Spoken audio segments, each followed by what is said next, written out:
All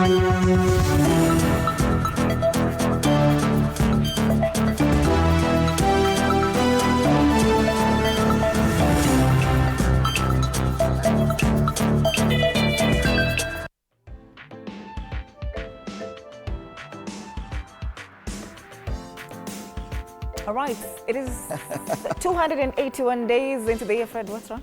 No, it's you delayed saying good morning, so I was waiting for you to take the lead.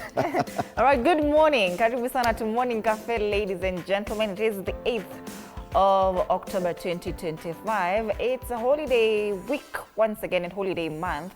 There's another one coming next week, but one. Yes. There's one this Kwanza Mashujaa imeleta shida sana. Yeah. And you'll see the dailies because they're talking about heroes and who's supposed to be feted during Mashujaa Day. Just one of the holidays this month. All right. Yes. How many days to Christmas? My name is Ann Odida. Karibu sana to this. 78 days to Christmas, exactly 84 days to 2026. Siku zinazidi kuisha. Unajua tukishafika 60 days, hiyo ni 2 months to Christmas. Hey, I tell you. My name is Fred Indimuli. Karibu sana to Morning Cafe. All right, let's take a look at the local dailies now.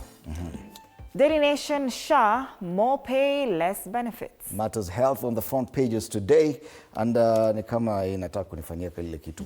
Still, People Daily, inside Kenya's sick health system and leaders who let it happen. People Daily. Taifa Leo, nangojea tu kifo. These are cancer patients. Maswala ya afya pale kwenye ukurasa wa mbele. Not our heroes, this is what I was talking about. Yeah? These are some of the people or MPs who have been listed among the 60 legislators and other government officials who are supposed to receive state commendations on Mashujaa Day. Wengine hapa have been accused of murder. Na wengine have even been convicted for corruption. Lakini hao ndio watakuwa heroes. Standard imewambia not our heroes. Tafadhali. The Star, fresh land payout scandal hits mega Kitrako projects. Hapa chini, cancer patients protest inadequate SHA coverage. It's still a big story, and we've covered it on TV47 as well. Matters business, Kenya eyes 541 billion shilling bonds for SGR JKIA after Adani's exit. A long sentence there, but this is going to be very consequential. That's the Business Daily. We're hoping to have a very big panel, not a very big one, but a bigger panel today for State of the Nation. Arnold Maliba, who's a party leader, Progress Plus Alliance, Professor Fred Ogola, economic and governance expert, Bosco Motegi Kiura, who's a policy and governance analyst, and Justina Omai, champion for economic democracy. They will be in studio starting at 6:30. And then the big one. Boy Child. Hey, Boy Child. Today we're talking about Boy Child, and we'll be hosting Her Excellency Pastor Dorcas Rigathi. Has society forgotten the boy child? What do you think? Has society forgotten you guys? Sometimes I feel forgotten. For real? As a boy child, sometimes I feel like kama munaendelea munaniwacha nyuma. Mama Boys will be here for that. And we'll also be having Richard Ziwa Zimbalist, a counselor, to also talk about the same. Has society forgotten the boy child? It's a very interesting conversation. You don't want to miss that. Coming away later on Morning Cafe. Tuvuke boda twende Uganda tujua wanazungumzia nini. Kuna picha pale ilikuwa inaleta mshike pale, lakini at least some election campaigns being mentioned there on the front page. Presidential candidates get financial headache. So there are fumes. 6 of the 8 parties in the presidential race are grappling with the demand of commercialized politics and struggling to raise the funds needed to last the 3 months of countrywide campaigns across 144 districts. Remember, the Electoral Commission released a schedule of when and where these people should be campaigning so that they don't clash. So President Museveni has been up and about, of course, campaigning. The other 8 candidates are also campaigning, but ni kama wengine wameshaanza kushindwa. Na walianza tu juzi. Hata mwezi moja ijaisha, pesa imeisha. Then how do you expect to last until January 2026? Meanwhile, Justice Batala is a new IGG. This is Inspector General of Government. This is the equivalent of the EACC in Kenya. This is a person who fights corruption, and especially in government offices. So this Justice Batala, she's a new IGG in Uganda. Anakaa kupigana na ufisadi kweli. Unaona hata macho icheki na mtu. Those eyes, very sharp. I'm here for, business. Let's see. Acha tuone. That is Aisha Naluze Batala. All right. Dr. Lubale, elected Bishop of Busoga Diocese, is another story featuring here. Nema, Parliament under fire after harmful floods. Just like it happened in Nairobi, Kampala, the recent rains resulted in a lot of flooding in Kampala. Iliingia kwa maduka and destroyed a lot of property. So Nema and Parliament are now under fire after harmful floods in Kampala, Uganda. That's a Daily Monitor. Still in Uganda, who is Naluze? New IGG. Betty Kamye dropped. Deputies Okiria and Muhairwe retained. This story is on page 3. Aisha Naluze Butale. Ni Butale ama ni nani? Batala. Right. This newspaper has done a special feature about picha her. ni ile. Ni kwani ana picha moja?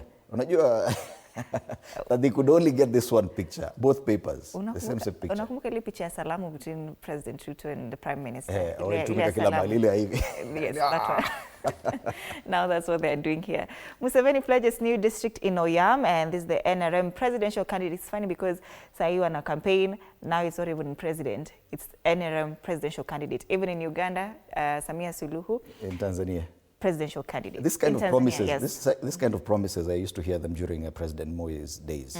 That hapa akikuja na kampeni anasema hata mimi hapa nitaweka constituency nyingine. Watu wanashangilia sana, anasema hata nyinyi Kuria nimewapea district. It's the same thing Museveni is doing there. He's pledging new district in Oyam. Ugandan Mukene under test at Kogis Lab in Netherlands. That's another story there. What candidates told voters?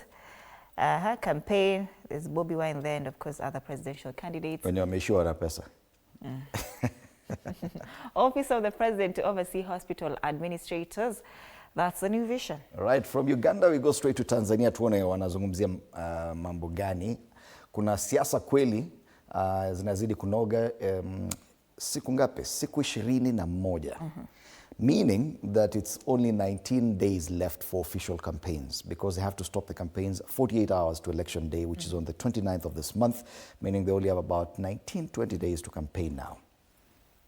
So pale chini, kabla tuzungumzia habari kuu, pale chini wanazungumzia Samia anasema aliyoahidi John Pombe Magufuli nimekamilisha. Hii ni inaitwaje? Wanamnukuu Samia Suluhu Hassan hapa, ni kauli yake. That's the word I was looking for. Kauli ya Samia Suluhu Hassan. Sasa miradi kama daraja la Kigongo Busisi, SGR na meli ya MV Mwanza imekamilika. Daraja nililopokea likiwa 20%, sasa watu wanavuka. SGR kuja Mwanza ipo 65% na MV Mwanza tayari inafanya majaribio. Kauli ya Rais Samia Suluhu Hassan anayewania kuwa rais wa Tanzania kwa chama cha CCM. Kilivyoumana Lissu shahidi kesi ya uhaini, yule kiongozi wa chama cha Chadema bado wa kotini. Tundu Lissu mshtakiwa katika kesi ya uhaini amechuana kwa maswali na shahidi wa kwanza. Wana cross examination of the witnesses. Lakini habari kuu pale ni mapya ya Polepole. Majirani aliyepangisha nyumba wasimulia, mama mzazi asema anamtaka akiwa hai au amekufa. Polisi wamsaka kakake aliyetoa taarifa ya kutekwa. Kibatala aenda kotini, taasisi za alani. Yani umepatia hiyo story yote, kila kitu. All the angles of that story are there on that paragraph. Kauli ya mamake Polepole aliye inasemekana alitekwa nyara, anasema wamwachie mwanangu kama yupo hai, na kama hayupo hai wanileteni mzike mwenyewe. Waniletee mwanangu ni mzike mwenyewe kwa mikono yangu, wasiende kumtupa baharini.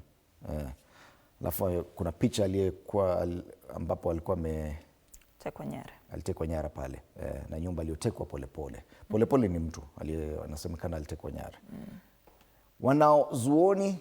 Wanazuoni wataka haki, amani kwenye uchaguzi.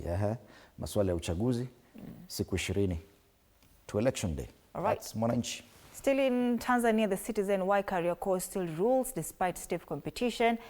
And they're saying despite the emergence of ultra-modern malls and new trading areas across Tanzania, Kariakoo remains the most popular shopping district in the country by far.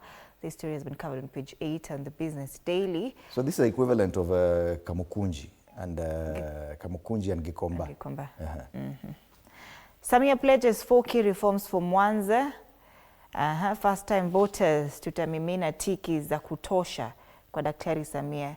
Hii ni placard imeshikwa pale na one of the residents of that area in Mwanza in Tanzania.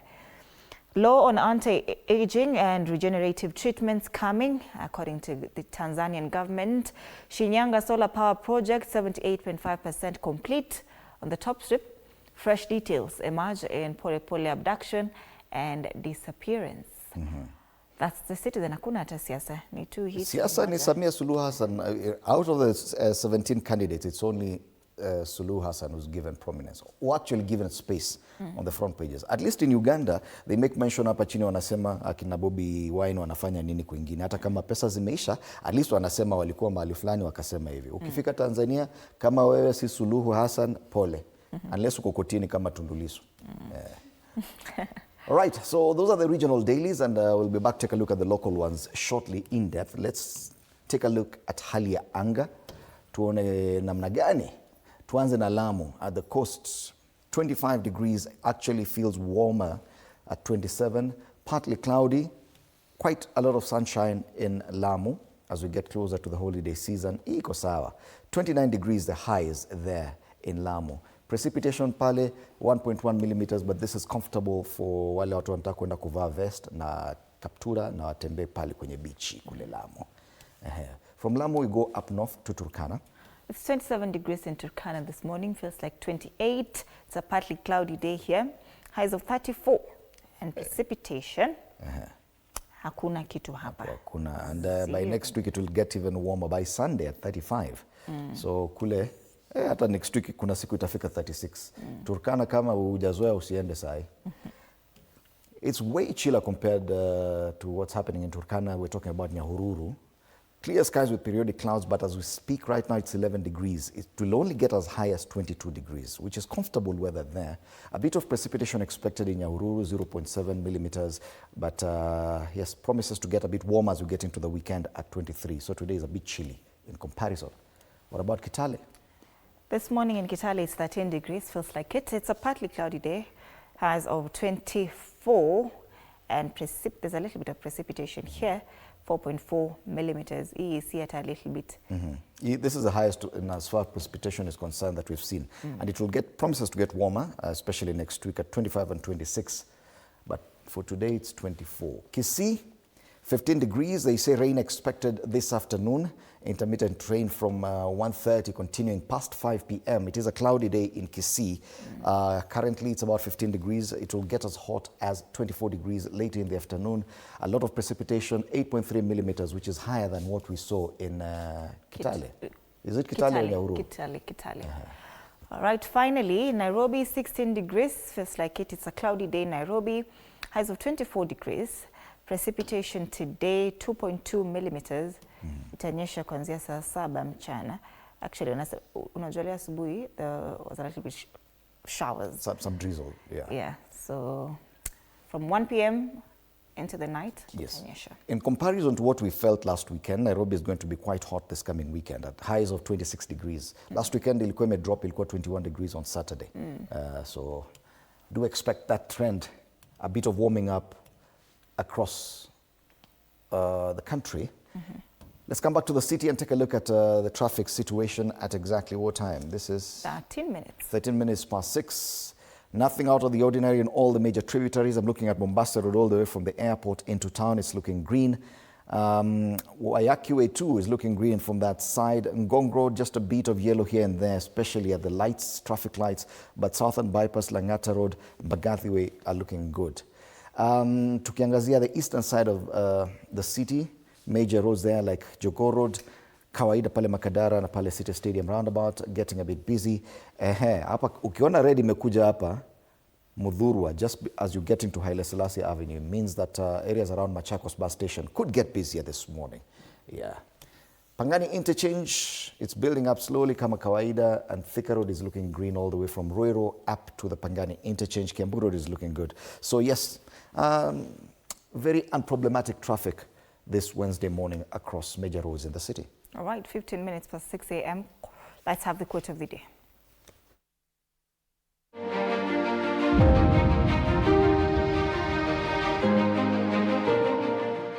Be yourself. Everyone else is already taken.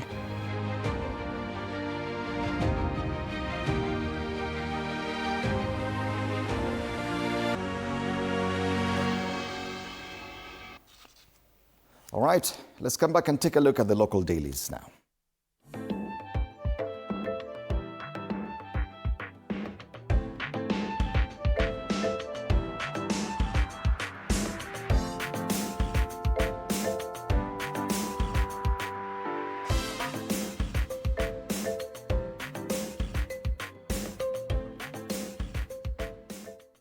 Matters Health back on the front pages today. This is a Daily Nation. SHA, more pay, less benefits.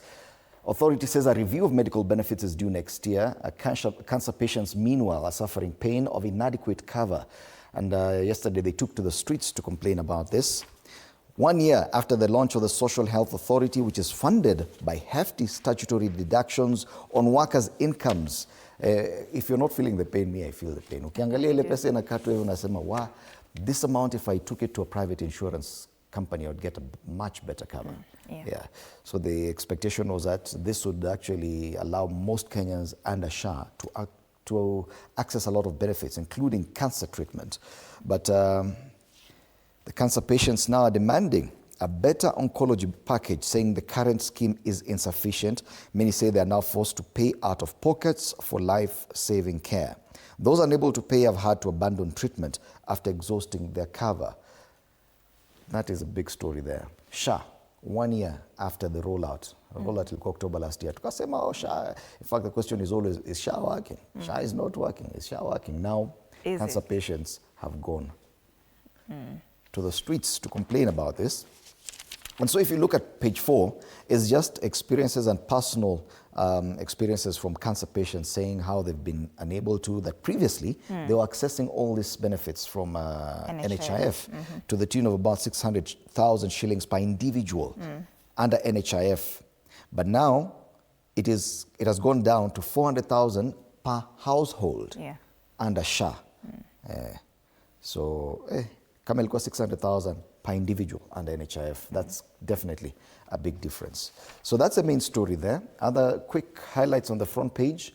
Tax waivers, immunity for UON boss, Dutch firm. This is a chancellor of the university, not the vice chancellor. Unajua to confuse. This is a chancellor, University of Nairobi.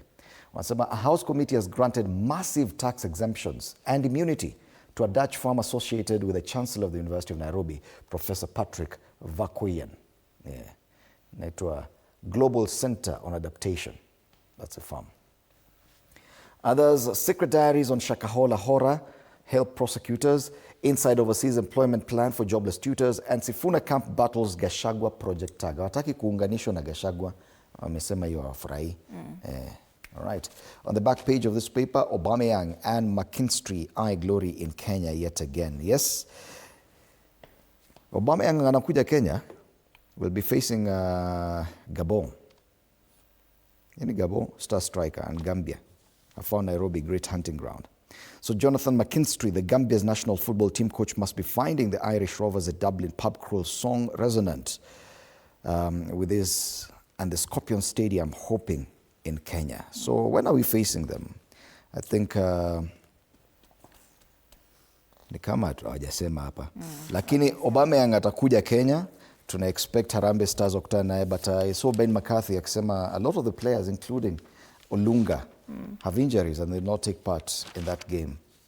So yes, that's the sports on the back page of the Daily Nation today. All right. Let's take a look at the People Daily. Matters Health still there. Inside Kenya's sick health system and leaders who let it happen. They make mention of this on page 4. A sick nation. Malaysia's wake-up call. Malaysia implemented Kenya's 1966 NHIF blueprint and achieved full universal coverage, while Kenya's politicians turned it into a political slogan factory. Hospitals in crisis, and behind these speeches, hospitals run dry of drugs, doctors go unpaid, and 16 mothers die every day from preventable complications. They talk about budget betrayal. The health budget has dropped from 141 billion shillings to 118 billion shillings. That's a very big drop. The political pattern as well. Each administration launches a new plan to score political credit, then leaves it halfway for the next to rename and relaunch. A sick nation. The irony is, and we've always been told about how we should be like Singapore and other Asian tigers, which include Malaysia. So what happened in Malaysia is that they adopted the blueprint from Kenya on NHIF back in 1966 and perfected it. And it's working. Meanwhile, we keep on changing. Now we're told under a new, better plan. But if you look at the Daily Nation, we are complaining of lowered benefits. But politicians are making minting from it. The other issue is this budget betrayal. If at all the health budget has dropped, why then are we paying more for health? 2.75%? 2.75%. Politics over patience. That's the main headline of the front page of the People Daily. Payroll scandal, how Kiambu government overpaid casual workers. Na hawa wako na mambo sana. They're not paying their health workers. The National Treasury said money has already been disbursed to Kiambu County government, so they don't understand why these workers are not being paid. But it's a casual nature of which we are approaching health matters across board, and it's not just at the national level. Even county governments, as in mutangoja tu. Hata kama watoto wanakufa ni sawa tu mutangoja. 16 mothers are dying every day due to preventable complications. 16 mothers, 131 kids have died in Kiambu County. It's very sad. Page 5, it talks about Ruto promised to end deep state, but now has his own. People Daily. All right, people on politics, legal lens. Let's move on now to Taifa Leo. Maswala yale ya afya ndio kwenye ukurasa wa mbele wa gazeti hili. Anasema nangojea tu kifo. Ni baada ya sindano 8 niliambiwa bima yangu imeisha na sasa sina pesa za kulipa. Ni kauli tu ya mgonjwa wa saratani ambao aliungana na wengine jana walipoandamana jijini Nairobi. Wanaougua saratani waandamana jijini kulalamika kuhusu SHA. Wagonjwa wanaougua saratani wamesema sasa hawana matumaini ya kuishi na wanakodolea macho mauti, huku wakilalamika kuwa bima ya afya ya jamii SHA haigaramii matibabu yao kikamilifu. Agnes Washeke ni mmoja wao aliyepatikana na kansa ya matiti Januari mwaka huu. Amefanyiwa tiba kemia mara 6 na pia anapaswa kudungwa sindano 18. Alisimulia kuwa baada ya kulipia ada ya shilingi 6,700 ya SHA, bima hiyo iligharamia nusu ya matibabu yake. Amekosa matumaini kwa vile hana mahali pengine pa kupata pesa za kuendelea na matibabu yake. Anasema nangojea tu kifo sasa. Habari kamili kwenye ukurasa wa pili. It was supposed to be better, lakini sasa watu wanasema tu sawa, nimengoja sanife sasa. Kenya moja, Rigathi sumu kwa upinzani. Sasa wameanza kuwataka Rigathi. Gachagua mnamo Jumapili alidai kuwa viongozi wa Kenya moja ni fuko na miradi ya Ruto. Chanjo, serikali yapiga bautani wafugaji kulipia chanjo ya mifugo wao baada ya serikali kuzindua upya mpango wa kitaifa wa chanjo. Nakumbuka ile ilikuwa vaccination ya ng'ombe. Sasa wanaambiwa tutakuja tu vaccinate na ni wewe unalipia. Si ng'ombe ni yako. Lakini uliambiwa we're not forcing you if you want. Ngoja itabidi mulipie changa pesa. Na Bobi Wine atuliza hofu ya Museveni. Kinara wa upinzani Uganda asema Rais Museveni atalindwa iwapo atasalimisha madaraka kwa amani.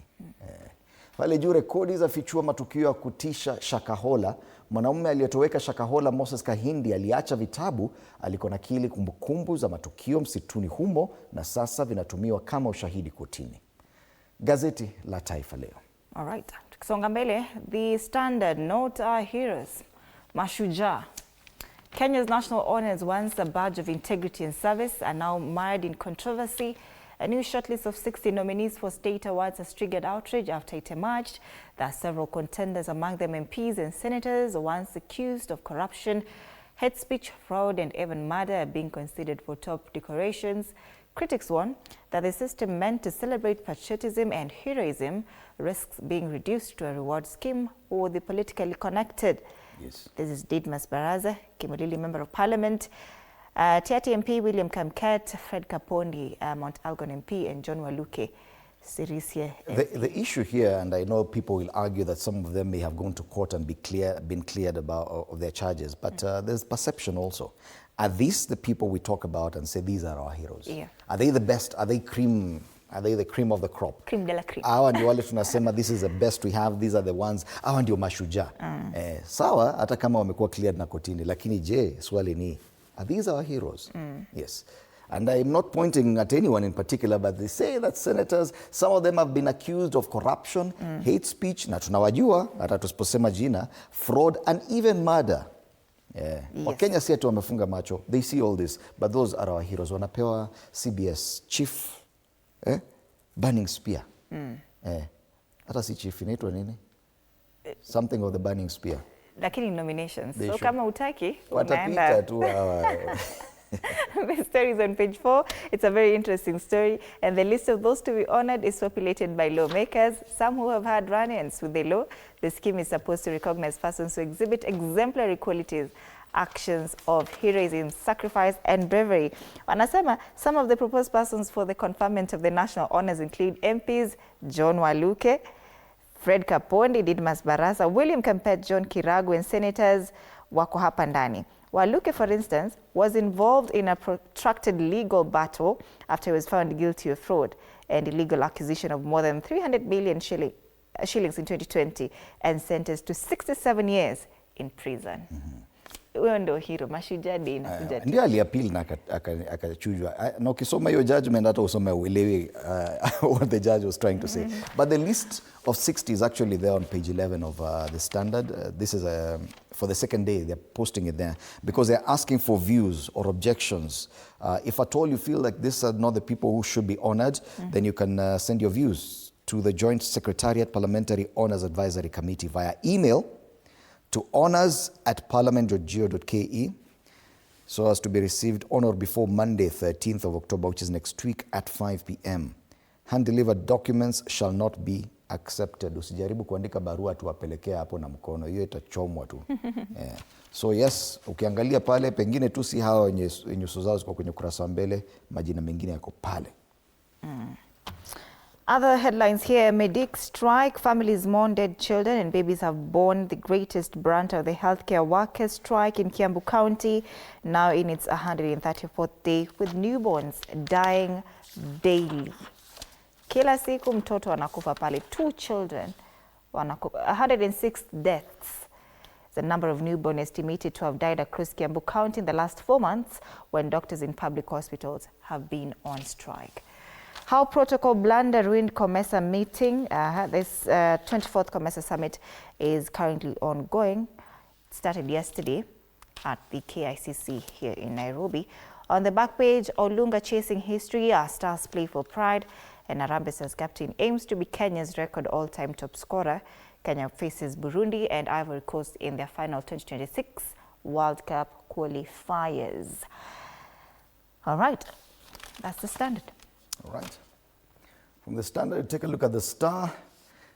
They still make mention of something to do with matters health, and you've seen not even a single paper has escaped that. Even the Standard has something on medics. Here they have cancer patients protesting inadequate SHA coverage yesterday on the streets of Nairobi.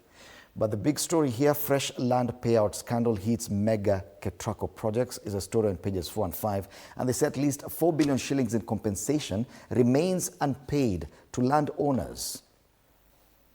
You can read more on that spread, pages 4 and 5 of the Star. Other quick highlights on the front page: lawmakers back enhanced proposal for school-based ID registration. The parliamentary committee has backed a proposal seeking to boost funding for the National Identification Card Drive targeting secondary schools. Members of the National Assembly's Budget and Appropriations Committee said the initiative will fast-track the issuance of national IDs to students reaching 18 years, easing future voter and service registration, which is something positive there. Government to shut rogue sites and social media accounts. Hii ni kitu unafaa ujielewe. Page 7, that's a very interesting story. Hata ukipost kitu ambayo wanaona haifai, they can actually shut down your account. That is a proposal going forward. Na pale juu, Madoka memoir from shadows of KANU and how Ruto won Moi's trust. That story is on page 2. The Star, fresh, independent, different. You can grab yourself a copy of this paper for only 60 shillings in Kenya. Kama uko Uganda, itabidi utafute shilingi 2,000. All right, manake time imesonga sana. Let's take a look at the Business Daily. Quick. Kenya eyes 541 billion shillings bonds for SGR, JKA after Dani's exit.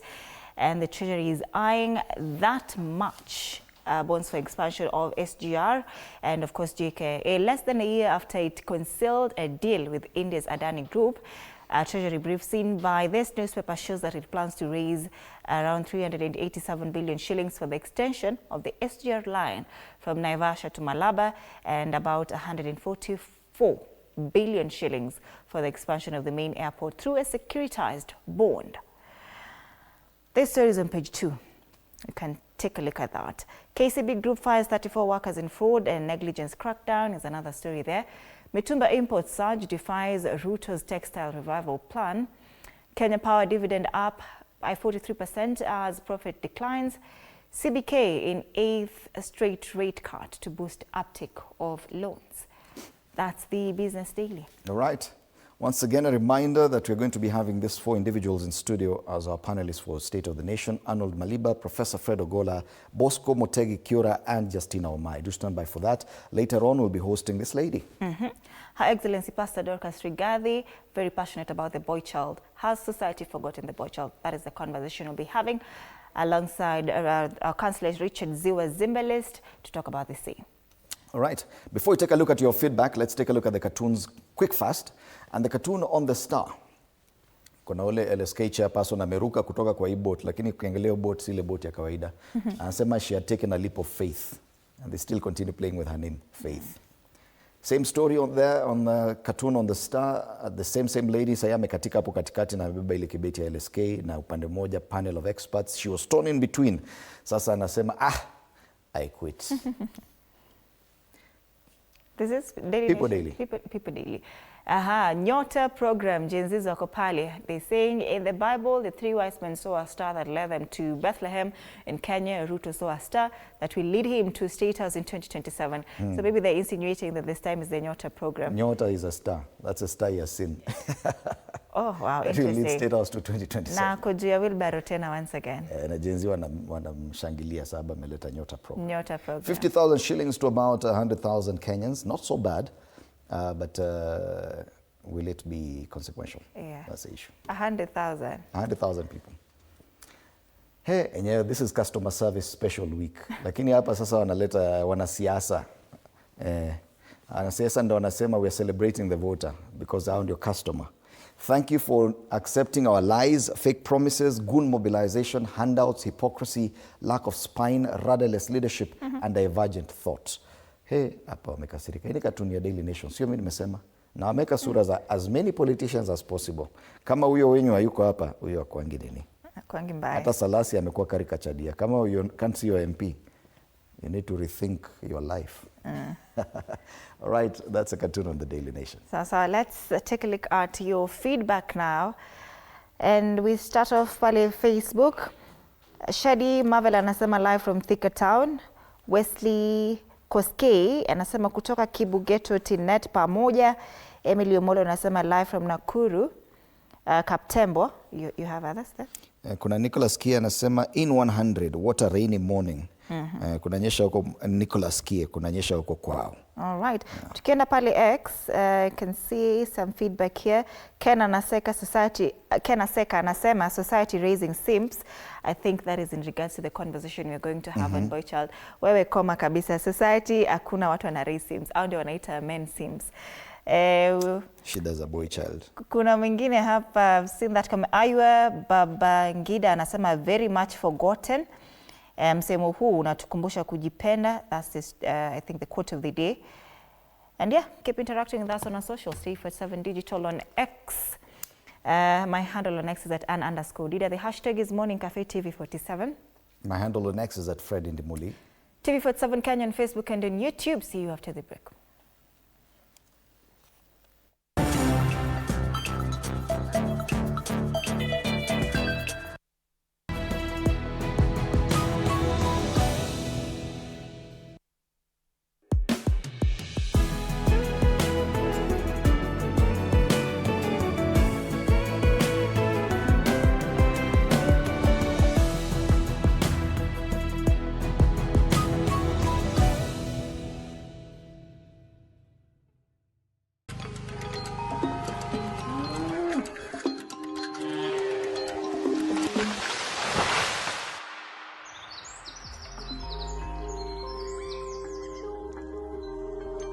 Our world is changing every day, and so should we, for the better. Each week, we tackle the big why, the question that should be on everyone's minds. Why isn't this fixed yet? Deforestation, global warming, and the adverse effects of climate change. The future isn't just something that we inherit, it's something that we create. Join us on The Green Fix as we tell the stories of those who refuse to give up.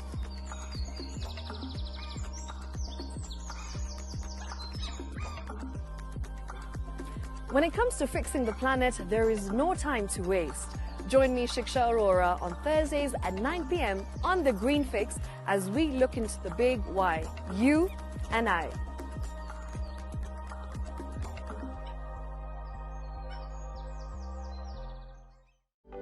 For comprehensive information and education on your health, Body Garage is here. Don't allow anyone to pluck out your good tooth as long as it is strong and stable. Cancer doesn't start today and you get the symptoms tomorrow. By the time you pick it or the time it is manifesting in you, probably will be there about 5 to 10 years. The eye is the window to the rest of the body. Don't forget to stay hydrated. And of course, you at home do take your water.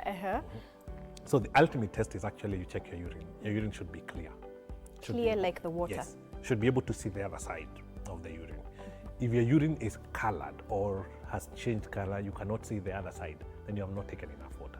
Don't forget regular health checkups. Early detection saves lives. I want the message be, we can prevent cervical cancer. We prevent cervical cancer in several ways. You have young girls and even somebody who's above that age, you can pay at least every 3 years. Somebody should have a pap smear done. If you are 40, 45, 50 going upwards, once a year, please go see a doctor. Yeah, it's just for normal routine maintenance.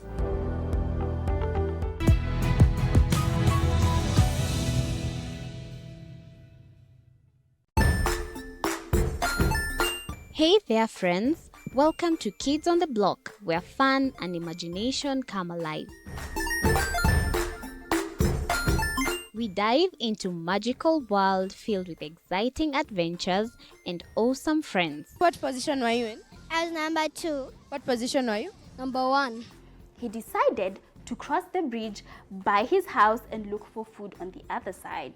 We're going to do half cup of chocolate chips, and the other one, we're going to do half cup of the blueberries. So, grab your imagination hats and get ready to explore with us.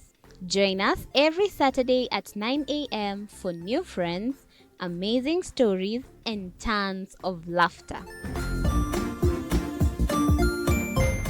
Jiunge nasi tunapoangazia safari za viongozi bora.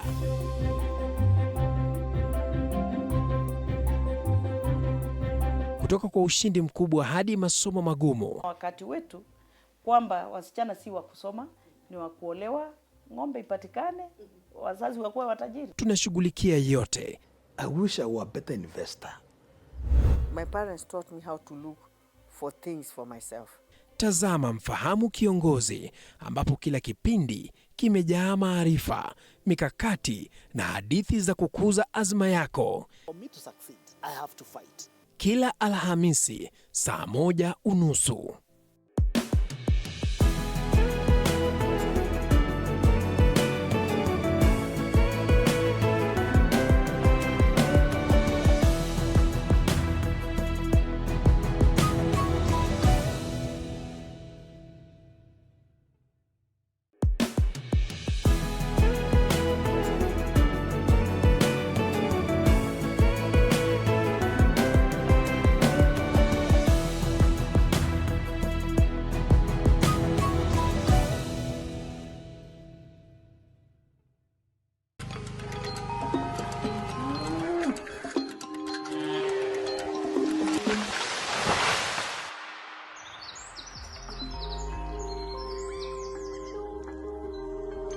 Our world is changing every day, and so should we, for the better. Each week, we tackle the big why, the question that should be on everyone's minds. Why isn't this fixed yet?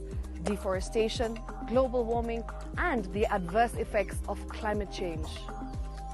The future isn't just something that we inherit, it's something that we create. Join us on The Green Fix as we tell the stories of those who refuse to give up.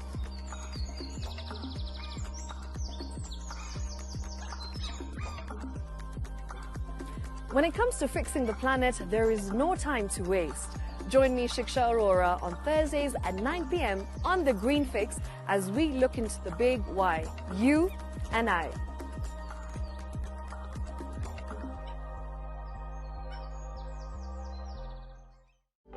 For comprehensive information and education on your health, Body Garage is here.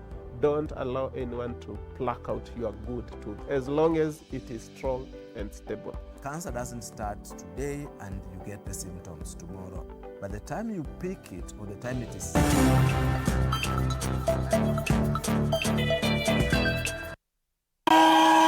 These are cancer patients, tired, angry and frustrated, but still they soldiered on, making their way to the SHA buildings, demanding a review of the oncology package under the new health scheme.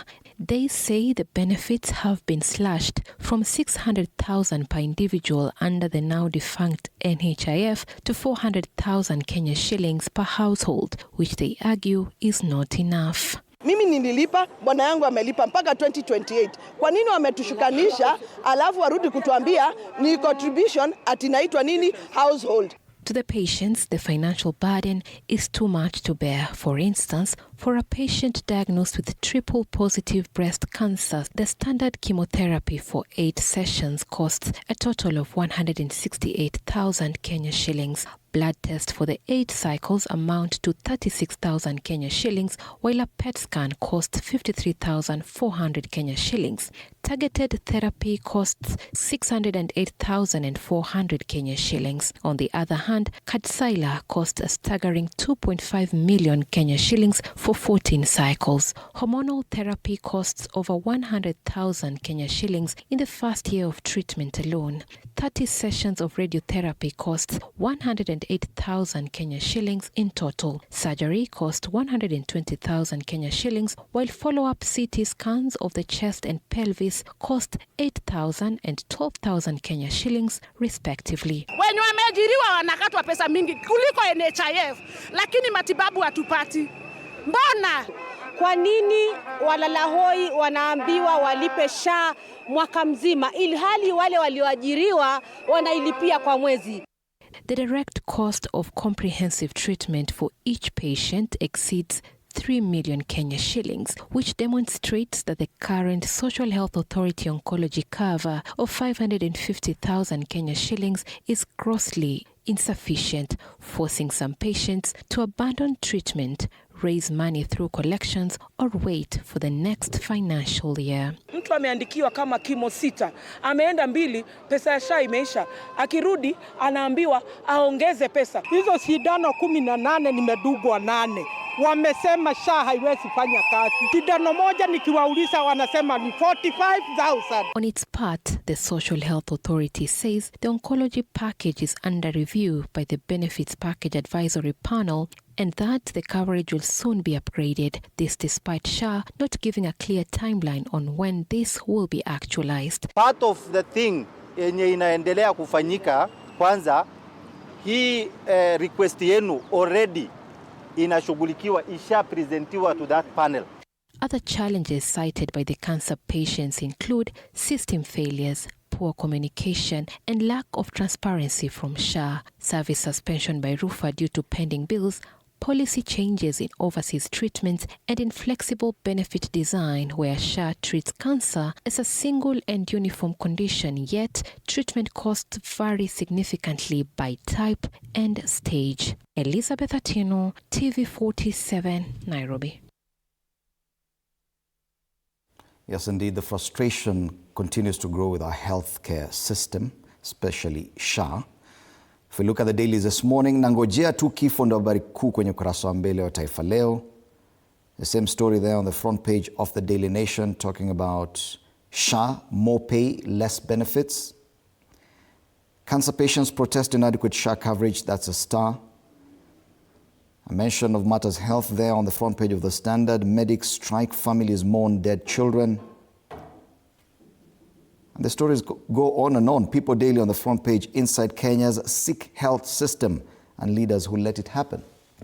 This is the state of the nation this morning. Matters Health getting prominence on all the front pages. Allow me to welcome my panelists this morning, Professor Fred Ogolla, economics and governance expert. Karibu sana, Thank you, Professor. For the first time on this panel, Bosco Mutege Kiora joins us. He's a policy and governance analyst. It's a pleasure to have you in studio, sir. Karibu sana. Thank you so much, Fred. And a familiar face on the panel, Justino Amae, champion for economic democracy. Karibuni sana. Asante. But there's nothing much to celebrate when one of the key sectors, the health sector, which is something that should be perhaps the main thing that government services are providing, is failing to this extent. It is more than a year since the rollout of the new healthcare system, SHA. But we still do not seem to be getting it right. Professor, I know you are one of the biggest critics of SHA, but surely 1 year later, we would have found out a lot and probably improved on it. Fred, what is SHA? I think Kenyans are chasing the cloud. This is not SHA. We just brand things and give them names. Just like when Yotel was giving people mandazi, which was bad, then you say under new management. So the issue is not SHA, the issue is not NHIF. I heard the war between the Jubilee administration and the current Kenya Kwanza administration, between Linda Mama, Linda Jamii. You know, those are just semantics. The issue is, what is the problem in SHA? And what's the problem in the healthcare system in Kenya? Not even SHA. And Fred, the fundamental problem we have is that the decision makers who needs to make the health system work do not use the public health system. That's it. Fred, if you're a husband at home and you don't eat at home, people will only be eating boiled maize, boiled beans. There'll be no chicken, there'll be no beef, there'll be nothing palatable to eat in the home. But if you consume breakfast at home, like now, if my wife calls me and tells me, Fred, there's no milk, and because I have to take breakfast where I live, I tell, oh, go buy milk because I need that milk in the morning. Mm-hmm. So the thing is that, go to State House and ask Mr. President, what is the SHA number? Is State House on SHA? No, they are not. The entire executive from ministers to PSS are not on SHA. You come to Parliament, they are not on SHA. Every member of Parliament has 10 million shillings in their health medical insurance, and that one is for every year, and there's a private insurance company offering them medical insurance. Come to judiciary, the same. If they want to think I'm wrong, let them give you their SHA number. The president should be having number 1001 SHA number, deputy president 002. The day we shall have the public officials being on public health insurance program, it will work. Because you hear when they have a problem, they also the country. Mm-hmm. So that is why it cannot work, Fred. Let me tell you, Fred, when I become president, it will become illegal to use public funds to buy private insurance for public officials. Mm-hmm. They should use their private funds to buy for themselves private insurance. They cannot take public funds and buy private insurance for them, then let Kenyans consume what they do not make decisions on. Right. And because of that, it can't work. But let's not leave just that and only. Education systems do not work because they take their kids abroad. Mm-hmm. The current CS of Treasury, we saw the daughter graduating in Australia. How can he write check for capitation education? So what we are seeing is that you go again to roads. We use public money to buy for them a Land Cruiser that can pass through a mtaro. While Kenyans are having potholes, Fred, I've counted. And you know, Kenya has the technology. When I was a consultant with Kenya, between Nairobi and Busia, we have over 265,000 potholes. Now, for you with your small Kadude, when you're in that road, you hit potholes until you have to change tires twice between Busia and Nairobi. But for them, it's a Land Cruiser that moves at a supersonic speed that do not know a pothole. Okay. So if they cannot consume the public services using the public resources that is offered, and yet they are on private, For us, on the other side, you find us suffering like that. Does not work. Right. Bosco, and we've had this talk about how Kenya used to compare with the Asian tigers. And one of the dailies today actually notes, I think it's a People Daily, that Malaysia adopted Kenya's NHIF blueprint from the 1960s and managed to achieve universal health coverage within a very few years. 60 years on, we've even changed our NHIF because we said that was a problem. A new structures come in a year later and nothing seems to be working. Do you agree with Professor that the issue is not even the names or structures that we have? It is simply that our leadership does not connect with the Kenyan people. Thank you very much for this question. And one thing I would like to say is, first I want to empathize with the people who are protesting about the cancer treatment and all that. And it's very sad to see people in their own country protesting about a basic right like health. But having said that, I want to be the devil's advocate in this one, on this one. In this way, I think if SHA as it has been, the architecture of SHA and SHIF as it was brought, it is the best thing ever if it is well implemented. Some of the policies that the government is implementing at the moment, if they work per se, they would be the best solutions for this country. In this way, what is happening is, first of all, I don't think Kenyans understand what is SHA, what is SHIF. That's where you should start. So this government is introducing very robust projects, very good projects, but the communication is another issue. Why? Why do I say that? SHA, people should know that SHA is the authority that registers the people, that collects the contributions, that accredits hospitals. But now, SHIF is where people should know that's where the problem is. I want to give an example of an insurance company. If you make your contribution to an insurance company, if you contribute 500 shillings, 10,000 shillings, you expect to be paid in case of an issue, $1 million bob and all that. But you realize people who are contributing, let's say 500 shillings, what people are not being told is that you're contributing 500 shillings, or even people are just registering, as a professor is saying. Some people have just registered, and to them, since they registered, they know that they should go and get... Wasn't that the promise? Let me come to that. Let me explain what I'm saying with that. Some people, even in the Juakali sector and in the villages and the Mama Bogas, know once I register with SHA, I'm supposed to go to the hospital and get the service. But that's not the case. The case should be you register with SHA, pay the amounts that are supposed to be paid as premiums so that you are able to get the service. Because what is happening, someone pays 500 shillings and then automatically, okay, the problem is that the people in the private sector or in the business and all that, they expect to be paying, they expect to pay the lump sum. But the security that the people are employed, like some of us, is that the government has security because this person has a salary, I'll deduct each and every time, every month.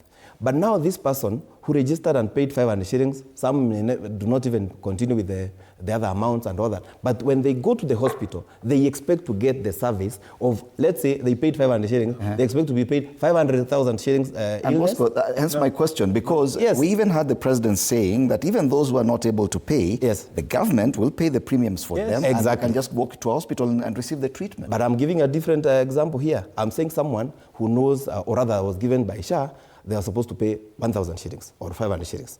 They paid the first month, they defaulted the second month, or they didn't pay, they just paid 500. They were told to pay, let's say 10,000 shillings. But they paid only 1,000 shillings. But they expect when they go to this hospital to get the treatment of 1 million bob, 500,000. That is not, why I'm saying that the system of all this medical thing may not work in the end, because all people, if they don't get to pay their premiums, it will not work, because SHIF is where the pool of money is collected, and that's the insurance. That's the insurance part of it that is supposed to pay illness for these people. Yes. So what we need is let everyone pay what they're supposed to pay. Let the government pay for those people whom it's supposed to pay for, and let the government be able to compensate. So listening to you, Bosco, you seem to agree that yes, the rollout a year ago did not anticipate the kind of challenges that are there. That's the point. That bringing everyone to pay the premium They did not see that as a challenge. They thought it would work. Fred, that's just not like the that. I said the idea is good, but the implementation, That's that's where we have the challenge. Yes. Fred, one thing I want to tell Bosco, even if you're told to pay 1,000 bob and you pay 500, it's not that you're refusing. It is the fact that you do not have the purchasing power to continue paying. That is a fact. The economy is not doing well. Something, Fred, you asked is that, are the leaders not connecting with Kenyans? They are not only connecting, they lack the vision. I think when you're sitting as a policy maker or someone who's influencing policy and legislations, we need to ask ourselves why 44,000 Kenyans are new cases of cancer. We should be dealing with the root cause, because from an economic standpoint, even this cost of paying the chemos and all that is a cost to the country. It's a burden to the country. So we should be eliminating the causes of this cancer. And most of the time, we hear the culprit is the pesticides we use. Things banned in Europe are being used in Kenya agriculture. We are consuming that food. What are we doing to ensure that before we go to curing, what are our preventive measures? So one, our leaders are not really focusing on this. Number two, Kenyans may argue, all the time you're seeing money is lost from the SHA fund. I think we need to eliminate that fund, the cookie jar, because we have sticky fingers. In this country, we have to accept the issue of corruption, bribery, loss of public funds. We will get new crop of leaders and they're going to stick their fingers in the cookie jar. How about removing even that fund? Let us remove that cookie jar. Let us even lower the cost of taxation on medical supplies. Let us even zero rate it or even exempt, so that there'll be competition. We grow the medical sector, there'll be competition. If Fred wants to open a hospital, the requirements are not as stringent. He can import what he wants. You, as a Kenyan, you choose where is affordable. When the demand for this thing is less than the supply, the cost will go down. So I think that is my perspective, because having the cookie jar already is a challenge. So listening to all of you, you seem to agree on one thing, that this is a defective government policy from the word go. It lacked the vision, and it lacked the linkages to the reality. Because if it started wrong, there's no way it can work for the country. Fred, don't even say started wrong. The intention is wrong. The intention is wrong. The intention was to whip money from people. How do you set up a SHA system with 104 billion shillings, and yet the NHIF was 1 billion? Where is that money from? We have done all these crunching numbers here, Fred, for you, and told you that the maximum SHA system need is 2 billion. That money is what is mattering, the system. Go to e-citizen, it's the same thing. The intention of the president towards Kenya is wrong. It does not mean well to Kenyans. And that's the truth. You can say what you want. I can take you to each and every department and show you the intention is wrong. So I want to tell you is that I did my PhD in a welfare state in Spain.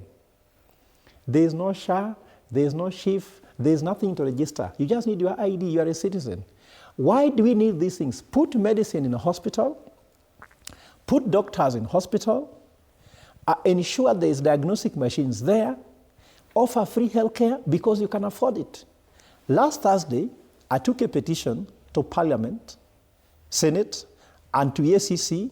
I gave a case that since independence, we've lost 6.7 trillion shillings to corruption. And I gave everybody their average. The first president took 200 billion shillings under administration to corruption. The second president, it was 1.2 trillion in 24 years. The third president, it was 608 billion in 10 years. The fourth president, it was 610 billion in 10 years. The fifth president is scooping now with a spade, not a spoon. He gobbled 3.7 trillion into corruption. Why can healthcare be free? Why can education be free? And we gave the Senate 21 days to get back to us. If they don't get back to the solution, we shall occupy EACC. And let me tell you where the problem is again, Fridays. Do you know the distance between State House and EACC is not more than 200 meters apart, isn't it? EACC was started 15 years ago, receiving a budget of 3.9 billion per year. In 15 years, they have spent 58.5 billion and recovered 28 billion. I don't think that is good business. And then they need to recover 6.7 trillion. They cannot recover that money forever, so it's useless, should be disbanded unless they prove the point. So the issue is the intention, and corruption is the problem, and it is everywhere, Fred. Okay. We should make corruption illegal. These things, for example, you can even see the case of the president himself when he came. He was able to forgive the people who are corrupt. Like you see, Rotich was in case of Aror Dam. You can see those things. He later simply told them, we are forgiven. Then now the one managing the treasury. Like the people managing treasury were forgiven in a scandal, being advised by Rotich. Now treasury is being managed by people who have serious moral challenges, and then you are sitting here telling us SHA. SHA is not the system. Okay. This government didn't even campaign on platform anti-corruption, and they have never seen corruption as existential risk. And therefore, corruption is their friend. They went through government through corruption, and that government was set up based on corruption, and therefore it is corruption. Okay. Prof, let's hold that thought, because we'll be back to finalize on this issue about health, and I think it's a Taifa Leo that has captured it best. Nangojea tu kifo. That is where we've reached. And look at the standard. They're talking about medic strike in Kiambu and other places. Families mourn dead children. The casual nature, the casual approach to matters health definitely results in death. But that is a state of the nation today. Let's take a short break. We'll be back to continue with this conversation.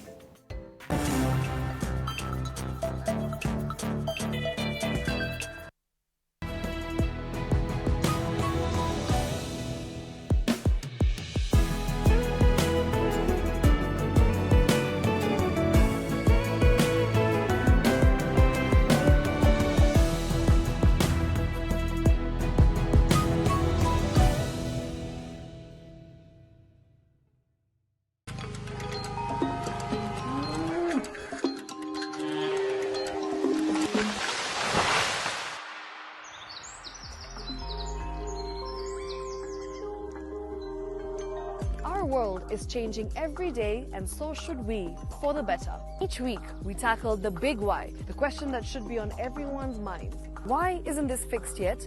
Deforestation, global warming, and the adverse effects of climate change.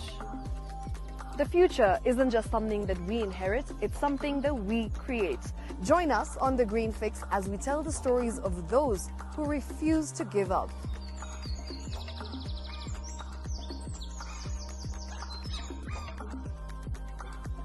When it comes to fixing the planet, there is no time to waste. Join me, Shiksha Arora, on Thursdays at 9 p.m. on The Green Fix as we look into the big why, you and I.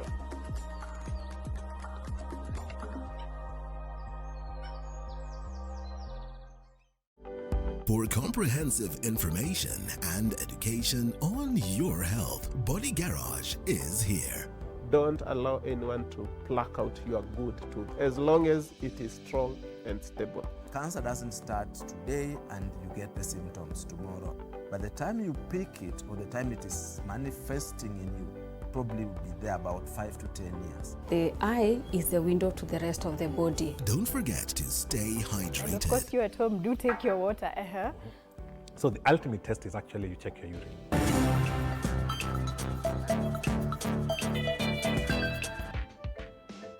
All right, welcome back and good morning once again. You're still watching Morning Cafe on TV 47. With me, Fred Indemuli. We continue looking at the headlines, and today all the dailies, I think only apart from Business Daily, all the other dailies have matters health on the front page. And these are not positive headlines. It's a crisis, from cancer patients to children, newborns, and mothers dying because of the casual nature that we are approaching, we are using to handle the healthcare crisis. So I want us to have a final word on this.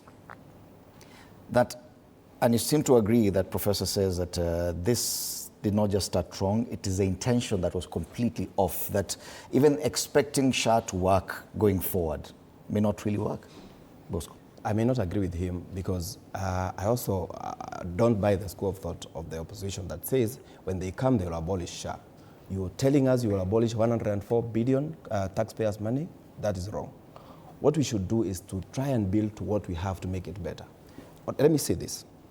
What the government should do first is to clarify on the, for example, on the issue of cancer, to clarify and publicize more of the cancer services to the people for them to understand. 2, let them increase the limit for the cancer patients as they are demanding. Let the government bring together both the private and the public cancer centers in this country and provide them with the resources that they require, both the drugs and the payments for SHA when the patients are treated there. I think that's one of the biggest problems because the hospitals sometimes are not getting money in good time. We have, as my sister said, about corruption in this country.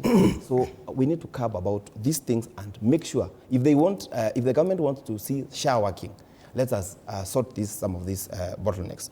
Because what we need to do is we provide drugs, as I've said, change the system and make sure it is as easy, seamless as possible on the pre-authorization part and some of those things. Because the bureaucracy and the cumbersome of the system sometimes is hindering the patient.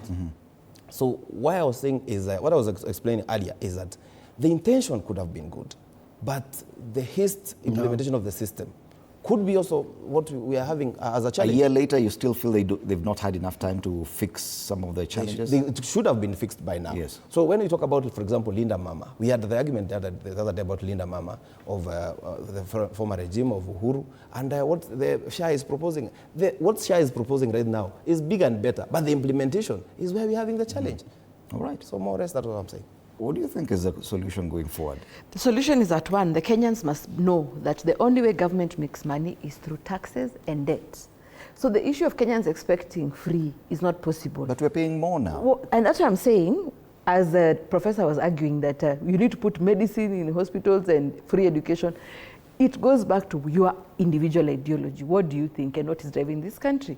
From where I sit, I've always believed that when business is handling, business even includes your chama. If you own such a hospital, you're going to be more efficient because at the end of it all, the profits you're making will make it sustainable for you to run. So it goes back to, is government lowering the taxes of doing that business? How are they creating the conducive environment for that business to grow, the medical sector? Number 2, we also need to invest on the preventive side of it, not just the curative side of it. Because why are we having 44,000 Kenyans every year getting cancer? So that is a big question, to avoid spending so much money in healthcare. But I also want to say this. There's a PS who went, he's serving now, he said that the threat of our population is a threat to our existence. I think that is where they are casual. Maybe they want us to die so that we are not a threat to them. But I want to remind them that the more we are, if they harness our potential, things are going to work out. We are going to develop more. They're going to collect more taxes from us. So for them is ensuring that above the 3.3 million Kenyans who are formally employed, what about the 21 million who are able to work but do not have the opportunity? Let them create an opportunity for all Kenyans to be active in nation building so that they can tax us more, they can increase the tax net, so that when we are even offering services, it's about making Kenyans work, it's about increasing participatory rates. Okay, allow me to welcome Arnold Maliba to this panel. Maliba is a party leader, Progress Plus Alliance. Karibu sana Bwana Maliba. At a time when Kenyans, at least those on payroll, are paying more, 2.75% for health coverage, many may not understand why this thing is not working. At some point, you were very close to the administration of the day, and you are among those people who defended some of these policies, including the SHA rollout. 1 year later, it seems to have been, at least to a huge extent, a defective policy from the word go. Do you agree with that? And that's why it's not working now? Or do you feel it's working? You know, in phrasing your question, you deliberately did not include that I have since moved on. But it's okay. I said in your title, you are now the party leader, Progress Plus Alliance. Anyway, be that as it is, kindly allow me just to do a quick run on to a few things. I think Bosco said, and Mheshimiwa Justina here. Bosco here says that we risk, if we do away with SHA, we risk losing over 100 billion shillings of public money. What do you risk losing when you already do not have? Because the 104 billion shillings was just whisked out of the coffers. So what will you be losing? It's not there. So you cannot lose what you don't have. Already, the public has already lost that money.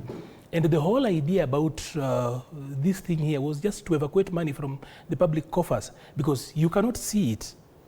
You can't see it, you can't feel it. And paying more for this government is not necessarily getting better. I have taken time this week to again read the Kenya Kwanza Manifesto, the 66-page document afresh.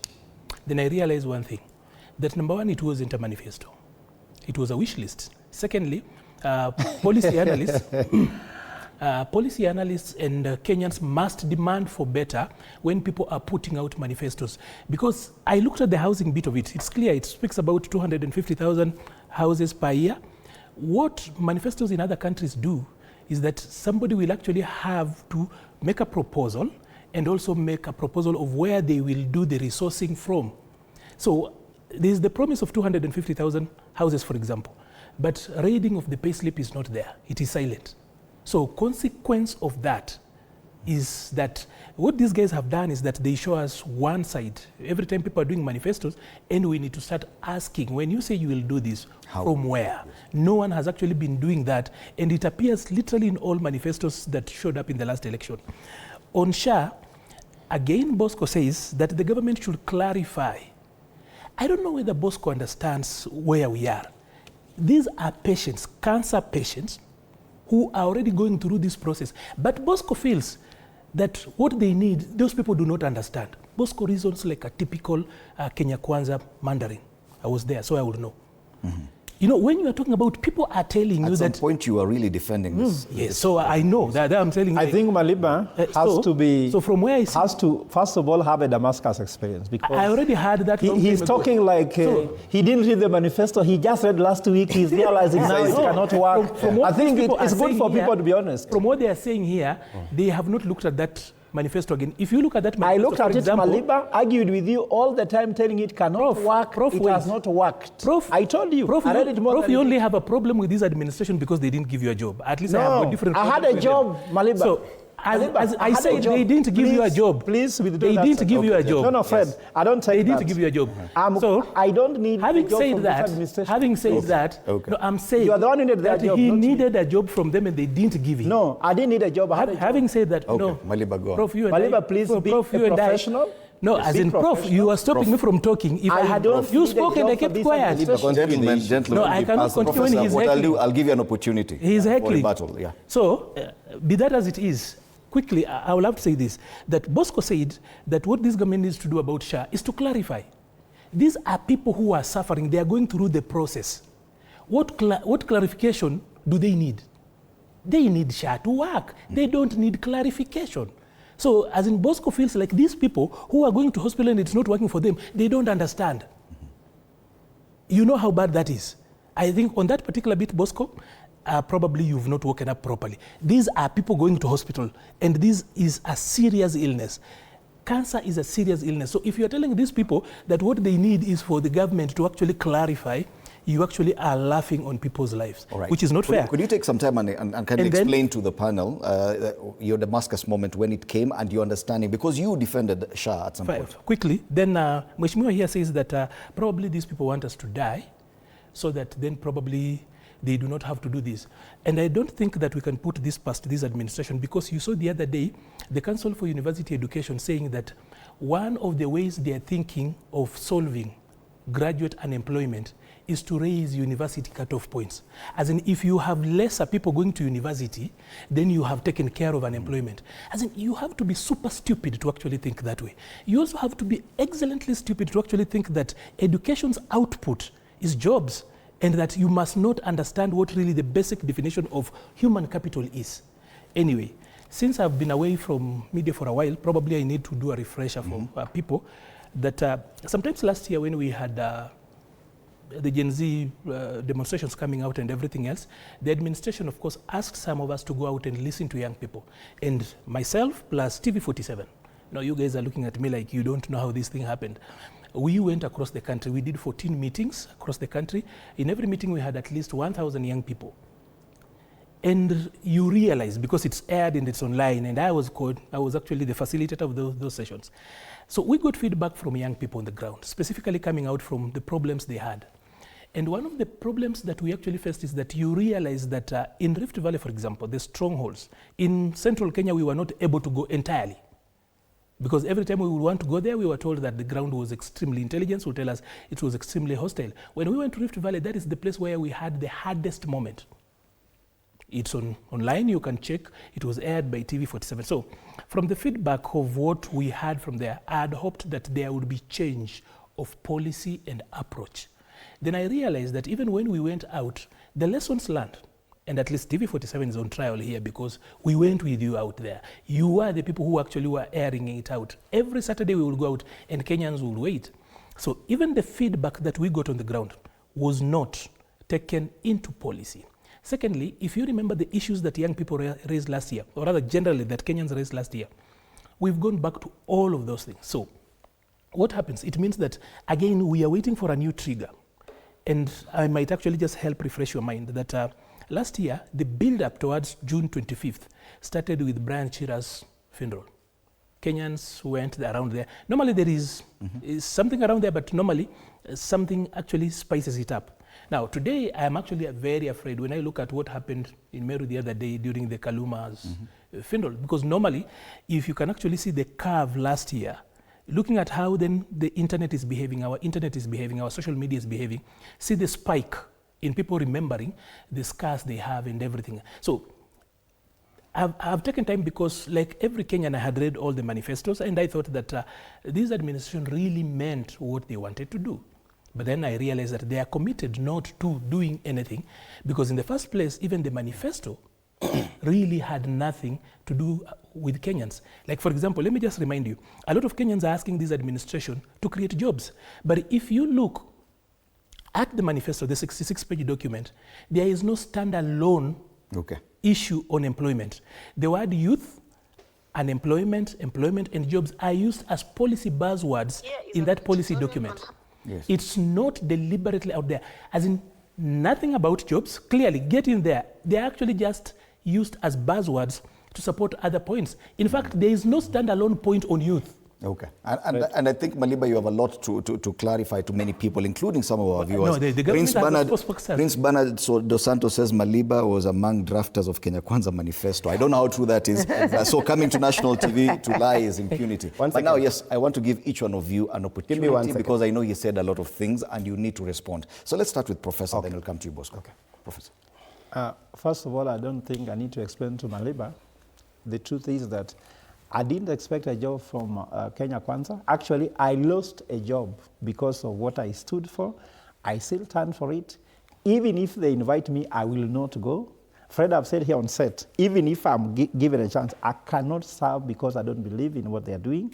I told you their intention was wrong. My words remain my words. Even I was in Azimio.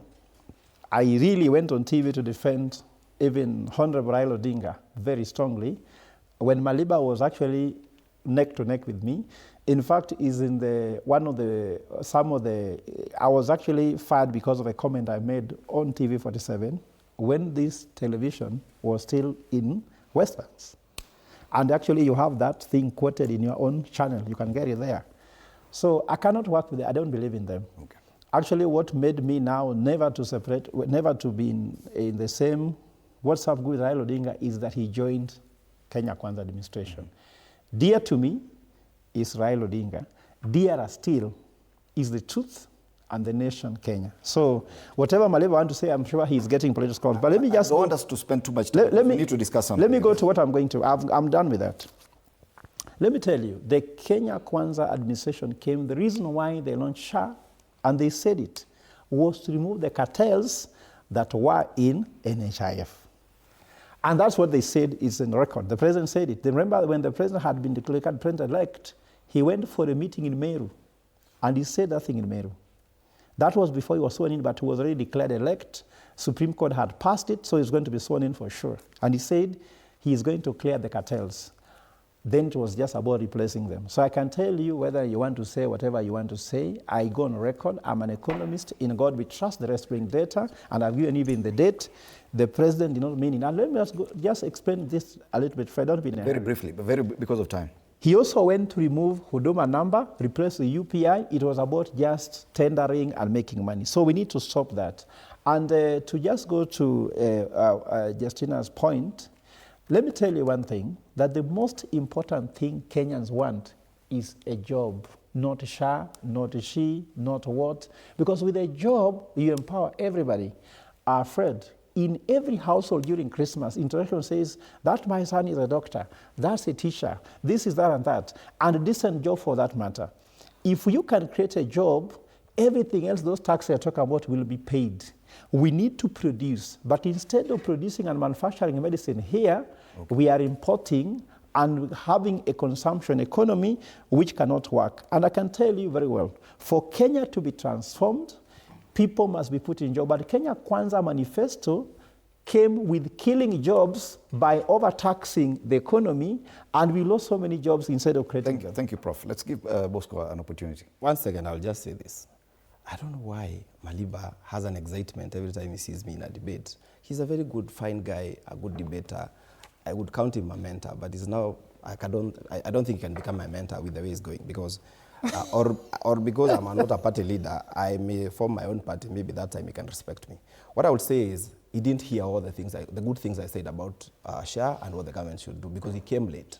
What I'm saying, I said clarify, the government should clarify and publicize information about cancer services to the patients so that they understand it fully. I also said the government needs to contract all cancer centers, be it private, be it public, so that now they can be able to fund all these hospitals for the benefit of the patients. I also said the government should increase the cabs that they are there for the patients, for them to benefit. I said the government should increase drugs in this hospital. Question, Bosco, because what he raised was the issue of understanding by the patients themselves. Yes. These patients were on the streets yesterday, said that the level of benefits that they were receiving from NHIF amounted to 600,000 shillings per individual. Yes. And they now understand that it has gone down to 400,000 shillings per household. Yes. They have that information. Yes. It's not a lack of information. And that's the issue that Maliba was raising. And your mentor is right on that. Your mentor is right on that. It could be right, but what I'm saying, equally I'm saying the government should increase those cabs and also make it known to those people, because now they are complaining because they just realized the other day it has been reduced and the government maybe didn't communicate. All I'm saying, let the government communicate properly to these people and in good time and increase these cabs. I've also said let the government improve the system on the pre-authorization and make it even better. Okay. I also said, let's not go in the way of making this break. When the opposition says they want to come and change it to NHIF, they need to also show a plan on how they're going to do it, as he said on the manifesto. So that's all I wanted to clarify. All right. I have no issue. Anything to add on this? Because I want us to speak talk about something else. It goes back to how Kenyans understand politics. Fred, when you look at the Political Parties Act, it says the role of political parties is to influence and shape public policy. You are seeing Kenyans complaining, but do they really involve themselves even in party politics? Because even that manifesto we are complaining, if majority of Kenyans had joined that Kenya Kwanza and they said, you're telling us about free health, explain to us how you're going to fund, as Arnold was saying. Additionally, I want to tell Kenyans that we don't care about manifestos. Right now, the craze in town is one term. Try to convince a Kenyan who is even educated what this one term is not a manifesto, because the constitution anticipates after every 5 years there's an election. But Kenyans are they're already crazy about it. And one thing I'll tell Kenyans, it's not about campaign ya kata na shoka. Sometimes you have to listen to what people are saying. The Bangi manifesto might not have been making sense, but at that point we were the only ones who were saying creating wealth. All these other people were spenders. Not Kenyans are asking where are you getting the money from. As we were explaining how to create wealth. So in short, I want to say that Ogola agrees with me. We need to increase the participatory rate from 3.3 million who are formal to by making sure that 24 million Kenyans are also involved in nation building. And finally, Arnold, if our ideologies were working, you would not have left Azimio, because you would have been in Azimio because of ideology. You ran from Azimio, you came to Kenya Kwanza. Then you come here and tell us that things are not working, because in the first place, we do not exercise ideology politics in Kenya. So that is where we need to go back and say, I am here because you're talking about Kenyans, the fact that they do not even scrutinize the manifestos. In his own admission, for him to cross to the other side, he had not scrutinized the manifesto enough. And even he didn't have a personal ideology. What do I stand for as Justina? For me, I've always said I'm for economic democracy. So you always go to a point where your ideology is being served. Do you agree that that is a general, the problem is pervasive, that many Kenyans really do not scrutinize these manifestos, the same way you've admitted? First of all, when you choose or you are invited to work for a government of the day, you work for it because you are serving the public and you are going to help in the administration of public good, the management of public good. Secondly, and Justina here will know very well, that ideology is good, but ideology cannot be bent to reality. That is why we are doing evidence-based politics. That is why policy, when you talk about policy, policy simple is, if you are to define policy very simply, is what works. So it has to be evidence-based policy making.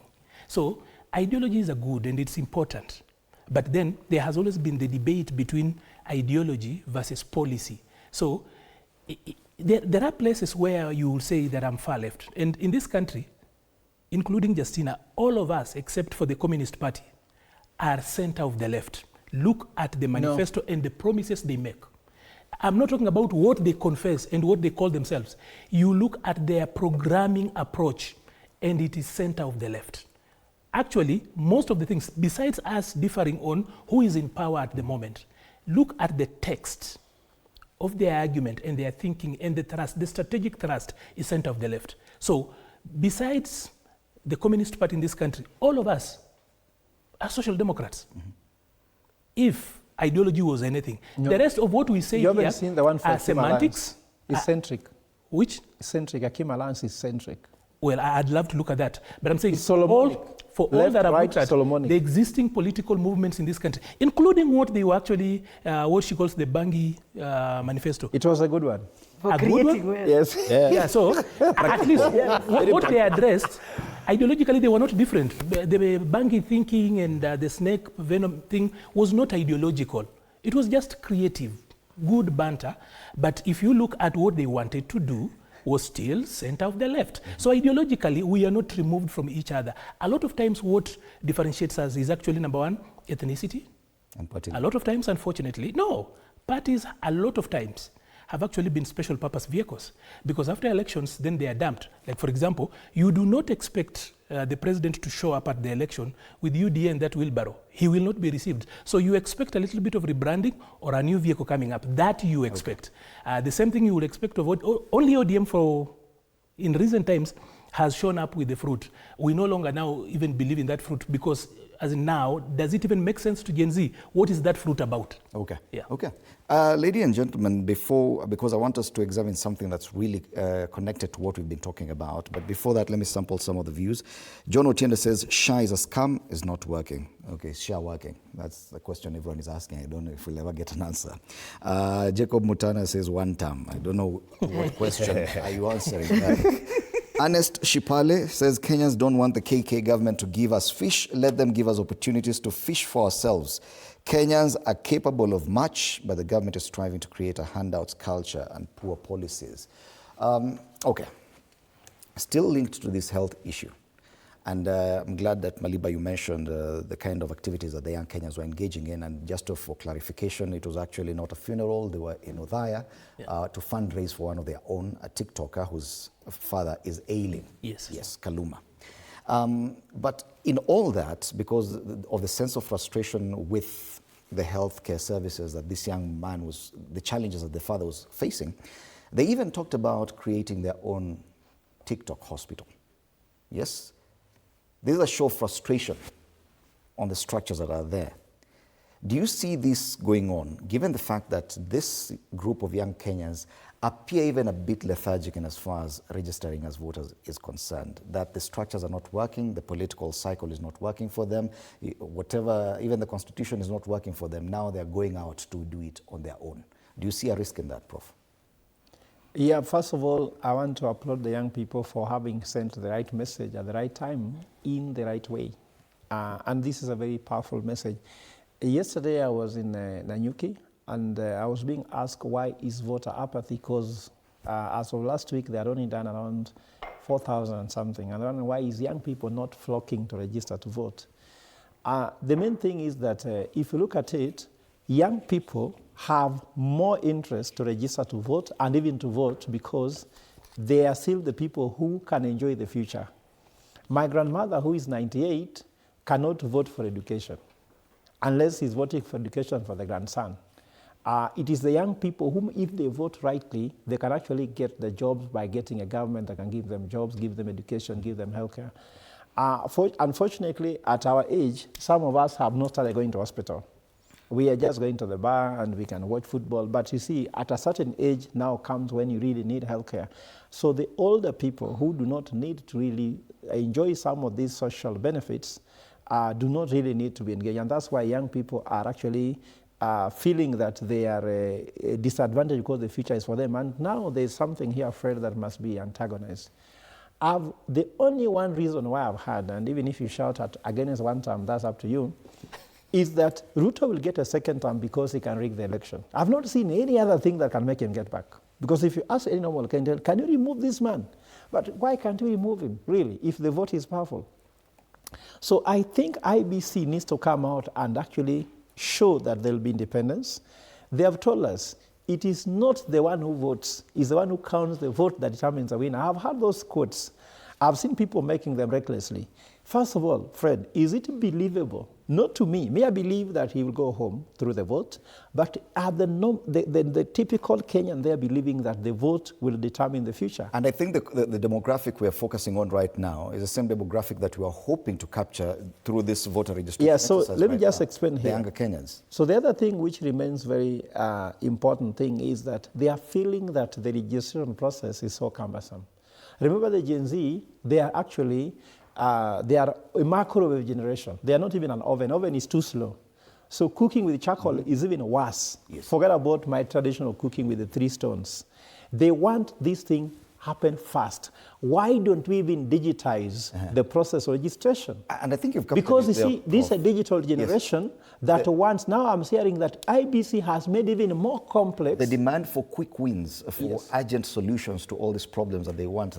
The Gen Zs last year were even demanding that they recall MPs, and they discovered it would take too long to do that. Waiting for the conventional ways to do things for an electoral cycle of 5 years appears too long a period for them. Do you think that that is a problem they see that even if I register now, I still have to wait for 2027 to make things work? I'd rather go and create my own hospital. One thing I want to appreciate, is to appreciate the young people for what they are doing. They are taking the bull by its horn, as like literally, and they want change, not tomorrow, now.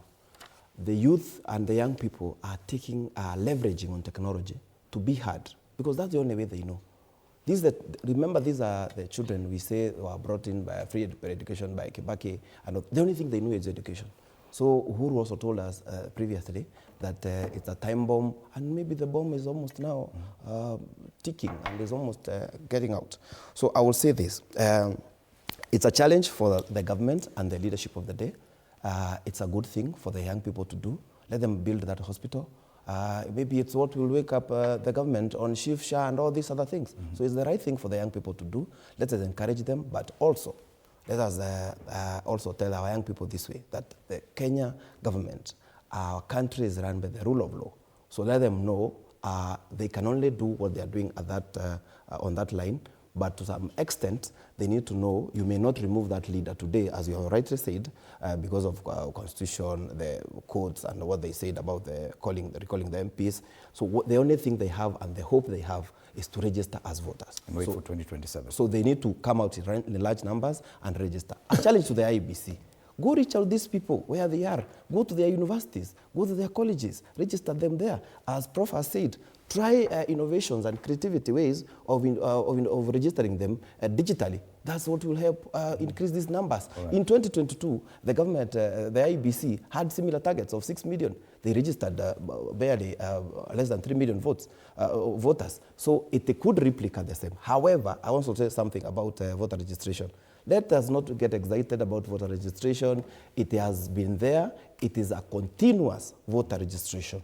Let us remember that. But what we are seeing now is a trend that could continue, Justina, that the younger Kenyans, as Maliba mentioned, they're doing almost what we saw, just not on the streets. That they're still coalescing, that they're still doing whatever that movement never ended, never died. But slowly it's coming up. And we're not seeing that translating into the excitement into voter registration. Why? I think it was a mistake for Kibaki to remove the loyalty pledge. When I say that is because as we were young growing up, you would feel somewhat inspired and you'd feel like it's my duty to take an ID, it's my duty to register as a voter. And I think our age as millennials, our parents really pushed us to take those voters card. But this time you get parents who are saying, I can't force my child to go and register as a voter. But I think that failure and lack of that interest is why they feel like they can even build their own hospitals. I'm always reminding them, it is okay, you might even fundraise the 15 billion, whatever money you want. But if you're not part of the policy, they'll get you on tax policy, they'll get you on land policy, they'll get you on environmental policy. So you need to vote. Unfortunately, that is our system in this country. You have to be active on the ballot box or voting so that your voices can be heard.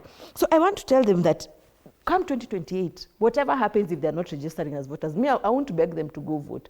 But I want them to respect us, that the ones who are going to vote, they need to respect us, they need to respect our views. Coming to call us vintage is not helping us. They need to go and register as voters. Additionally, remember IEBC has an issue of budget. So probably that is why they're telling us to go at the constituency offices. How about maybe Parliament gives us, or even Treasury, they give them a supplementary budget to allow them to get to the ward level. But these Gen Zs must know that the only way to transform this country is through the ballot, and there is no other choice. So they have to make themselves available, and saying that going to the polling station is a lot of work. If they contribute money to go even to Nyeri, they have money. That is a fact. And finally, when we talk about making it digital, unfortunately, our constitution says that even voting process must be verifiable. That's Article 86. So it's for them to also be involved in the politics. They have to have a voice where we are saying we can even amend the verifiability of physically doing things to digital. But how can they change that if they're not even part of the voting process? But there's definitely, and this impatience transcends our borders. It's not just in Kenya that probably our constitution is too rigid. Even recalling a member of parliament has proven almost impossible. But young Kenyans might be looking outside and seeing, hey, the impatience is across. We saw it happen in Nepal, in Bangladesh, in parts of West Africa. And young Kenyans are feeling, why should we wait for 2027 when we can do something now? Maybe not as Nepalese did, but do you agree that that impatience is a problem? I do not think that the impatience is a problem, because the Constitution 2010 does not limit our role as citizens to just casting the vote. That is the role of public participation. Public participation is not just cliche or some buzzword that we throw around and then, of course, courts use for whatever decisions they make. Public participation is the very bloodline of the administration of public affairs. So when people go out there and they're asking for better, there is nothing wrong. When people actually say that we cannot wait for 2027, number one, they have got a right of speech. It's in the Constitution. Secondly, actually, the Constitution provides avenues of actually not, you know, the five-year term, the full term thing is not an entitlement. It's not cast in stone. People die along the way. People are recalled. People are impeached. So when people speak about we can't wait, it's no sin, it's no cosmic treason. It's actually very constitutional. But quickly, let me say this. It is not true that young people are not showing up at IEBC. I don't know whether any of you has actually gone to those centers. I've gone around Nairobi. I was in Dagoretti, went to Kasarani, and I can actually tell you that those offices are full from morning to evening. Initially, what the challenge was that the IEBC system was a little bit slow. So you would go there and find the place full. The other services that you would be told come next week, this week now, issues like transfer. Some stations or rather some officers had problems with that and said, we are prioritizing those who are coming for the first time. But if you want to make amendments and you want to change, a lot of those people were pushed to this week. But those centers are full. Since morning to evening, they are full. And people are actually running with very little data. IBC did a report, an update report on 2nd, dated 2nd. And remember, when had the continuous voter registration process started? It started on 29th. So literally, people are using the data of 3 days to actually then judge the whole process. But if you have physically gone there, a lot of young people are thronging up. Secondly, young people have not complained that going to those centers is, it's these millennials here who are complaining. And by the way, when it comes to being proactive, being part and parcel of the solution, or rather Gen Zs score much better than millennials. We millennials are very selfish. It's just about my degree, my wife, my child, my education. It's just about myself and I. It's Gen Zs who are reminding us that we don't live in a bubble. Life is not about us. Otherwise, Gen Zs are so good when it comes to being part and parcel of solutions. They are not just pointing out. It is these millennials, myself included, that brought out these so many funds that you see around here, youth fund. There was a fund for everything. But yet, if you check out for Gen Zs, for example, they've been able to actually conquer the art scene without some special fund. For us, there was a fund for everything else, a youth fund, artist fund. We couldn't do anything without a fund. But for them, for example, they've conquered art, and there was no fund for it. They've taken away some of the music that was actually, there was a time when the Tanzanian music and the Nigerian music were controlling our charts here. Gengeton came up, while we were telling their parents, ifikie wazazi, they were actually conquering that particular bit. So we cannot then turn around and say that then probably they have got a problem. They do not have a problem. We have got about 8.2 million millennials today. Are they all registered as voters? No. About 1.8 million millennials are not registered as voters. So out of the 8.2 registered, or rather out 8.2 million Kenyans who properly are millennials, those are people aged 30 years and not having turned 45. Those guys, there's about 1.8 million of them that are not registered. So about this 6 million that we're talking about, it's not just Gen Zs alone. There's a big population of millennials that are not there. But quickly, let me just add to this, that the issue about 2027 is already sorted. The question of 2027 was settled on June 25th, 2024. Even these by-elections have no bearing on how 2027 turns out. If, and I want to repeat, if William Ruto by any chance wins this election, it will not be an election William Ruto has won. It will be an election the opposition will have lost. And the opposition has to work so hard as to actually snatch defeat from the jaws of victory. Otherwise, in 2027, that is already settled. It's not a matter of if, it's a matter of when. In fact, the conversations we should be having here is the day after William Ruto. That is what we need to be talking about, the day after William Ruto. And we cannot go around, and I've had my younger brother, Bosco, again talking about people having plans and everything else. I know that thinking. You know, I'm a Stratcoms person. So I know buzzwords when I see them being thrown around. I know what they mean and where they end up. You know, Plasmodium cannot ask a human being that what is your plan after I have left your body. Malaria cannot be asking questions to the patient. Unataka kunitoa kwani uko na mpango gani? Hatuwezi kupatia mpango yetu malaria tukitaka kuiexpel. Malaria must go.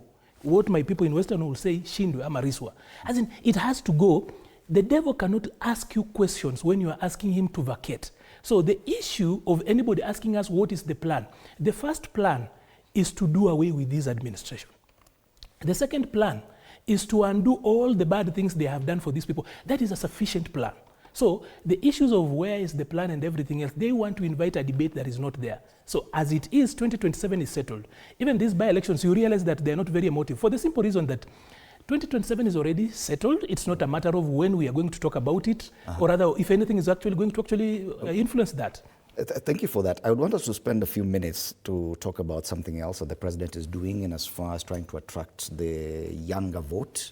And this week he unveiled the Nyota fund, where funded by the World Bank, and about 100,000 youth are going to receive 50,000 shillings, 70 youth from each of the 1,450 wards.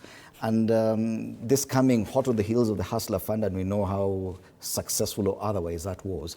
And from an economics perspective, do you think grants of such nature are enough, one, to attract the vote, two, for it to actually work?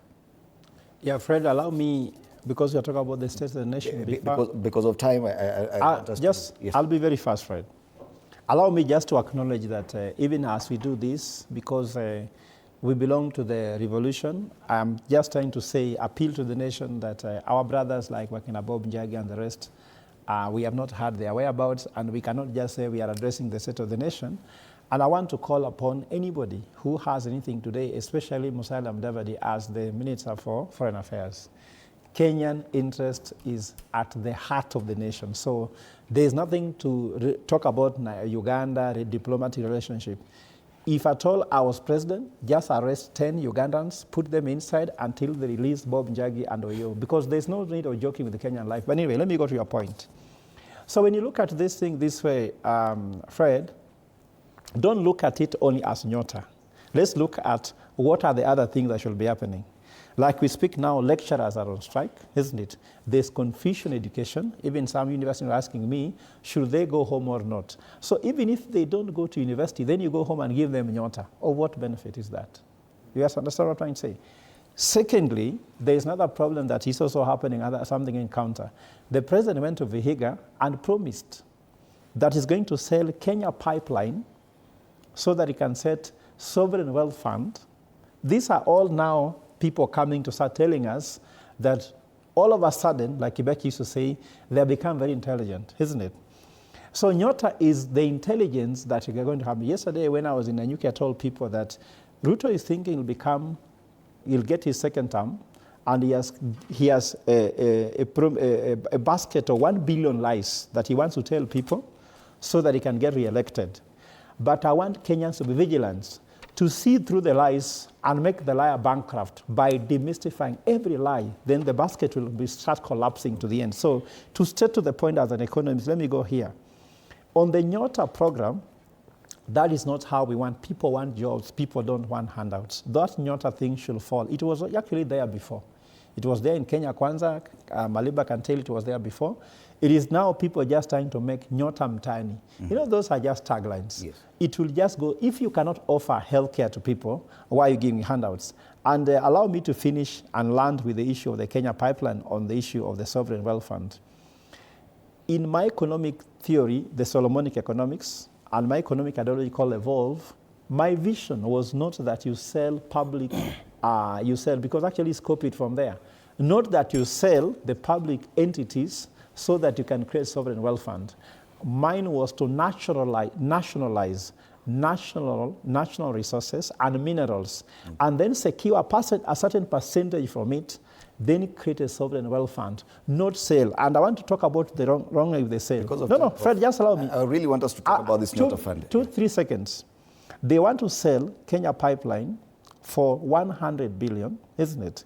It produces a pre-tax profit of 7.5 billion, and it has an asset base of 120.7 billion. I've done my assessment. If you use those figures, given as a monopoly, what you call aggressive sale, it should be sold for a minimum of 140 billion, not 100 billion, because now the issue is these people, again, with the wrong intention, they want to make money, not to create sovereign wealth. And that's a discussion that we will need a proper panel to discuss the issue of privatization of natural state resources. But on this Nyota fund, in as far as targeting the youth, and we've seen the spectacular success or failure of the Hustler Fund, because right now the default rate is at 68%. And now throwing more money at unemployment to the tune of 5 billion shillings, 2 years to election day. Do you think it's a real impetus for growth, or it's purely campaign strategy? Thank you very much. I want to say this before you answer that question. I want to agree with my brother Maliba on Gen Zs and millennials. I want to say in 1963, our forefathers fought for independence. In 2010, people fought for constitution, the people of Raila and Orengo and the rest. Gen Zs, we have seen what they have done in 2024, 2025. Millennials, what have we done? So we need to ask ourselves a question and come out and do what is necessary. So I wanted to say about the jobs, I want to say something. Every year in this country, over 1 million people go out there in the job market. Literally saying, in the last KCPE, which was done, over 900 students did the KCPE. Look at the numbers in the high school. Look at the numbers in TVET, in colleges. All these people, even in primary and secondary, who dropped out, never went to any other college, they came to the job market. So what the government should do in this is the government cannot employ all these 1 million people. So the government should create a business environment, a good, a conducive business environment for the private sector to create employment.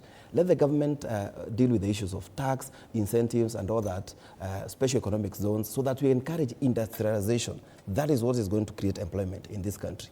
I want to say that a young person who wants to make it in terms of business in this country, let them concentrate on 2 areas right now. One is IT, and the other one is agriculture. If you have a land, 50 by 100, whatever it is, just come up with some, even with the Nyota that has been given. Actually, I would say what the government is doing, to some people it may look bad, but it has been done even by previous government, even Kibaki, Youth Fund and all that. So we cannot say entirely it is wrong, but what I'm saying, they're the young people. If you are that young person who has gotten that 50,000, you would say it's bad. So take advantage of 50,000, rear some chicken there, sell eggs, bring some kinyozi or whatever it is, do some agriculture, that would work. Also, the young people and also the government, let us not use AI. Let us leverage on AI to create employment. Let us not see AI as something that is killing employment. Right. Let us use it to our advantage. Okay. That's what we need to do. It's the models that this administration has employed. The Hustler Fund, we saw what happened. Do you have any confidence in this one working? Thinking as a typical Kenyan, I'll be very happy when I take that 50K because I'll go piga sherehe. You see, that is how Kenyans think, typical Kenyans. And that's why they're saying, give me 500 for Hustler Fund and I'll eat it and I won't repay. So what I'm trying to say is that, fine, you're giving us the 50,000 for Nyota, but have you ordered the disorders in the factors of production? Look at the land, look at the capital, look at the labor, look at even the entrepreneurship spirit of it all. What is the role of innovation in this country? So when Bosco tells us Kibaki has done it, that is not where our problem is. Our problem is that 62 years later, we've not, and after independence, we are not embracing new thinking. Is that the only way that we should do things? So those are the conversations that we should be putting forward. But as an ordinary Kenyan, me, I'll take the 50K and eat it, but I won't repay it. All right. Yeah. Maliba, what's your thought about Nyota? First of all, I think this administration iende Nyota yake mavueni kwa Pastor Ezekiel. Unfortunately, they persecuted Pastor Ezekiel, and they have never even apologized for having put him in jail. So sijui kama watapata Nyota. But quickly, they are talking about 101,500 businesses across the country. If you are a practicing politician like myself, you can do quick mathematics and know that today Kenya has got 52,481 polling stations. So when you are empowering 101,000 businesses, as in if we assume that those businesses are owned by individuals, but what I know is that they're going to tell young people to probably come together. So it could be double that. But having a potential 100,000 agents at the public payers' cost is not a bad thing, especially if you are... So you think they are trying to get agents? They are already campaigning for 2027. These are agents. This is mass bribery. And do you know why I call it mass bribery? There's this thing they are calling all of government approach. What is all of government? Is judiciary in it? Is the legislature in it? Have they included the county government? What are those particular other parts of government adding in it? So this all of government approach is to simply bring in other leaders to leverage on it and talk about owning it, looking like it's them who've brought in. So what is going to happen at the ward level is that an MCA will be told, help us identify a few young people out of the 70 that are coming here. Young businesses. And definitely MPs will go in, or rather MCAs and MPs will go in for their own people. So that all of government approach is simply to try and buy new agents, which is not a bad thing. The problem is that money moves very fast. But the saddest part is this. Kenya Association of Manufacturers last year in 2024 said that Kenya loses approximately 3 billion shillings per day. And do you know all this Nyota thing is just 5 billion. So the money this administration is stealing in 2 days, they've just decided to set aside the money they will steal in 2 days to then make so much noise about it. But this is where I a little bit don't want to treat this so seriously.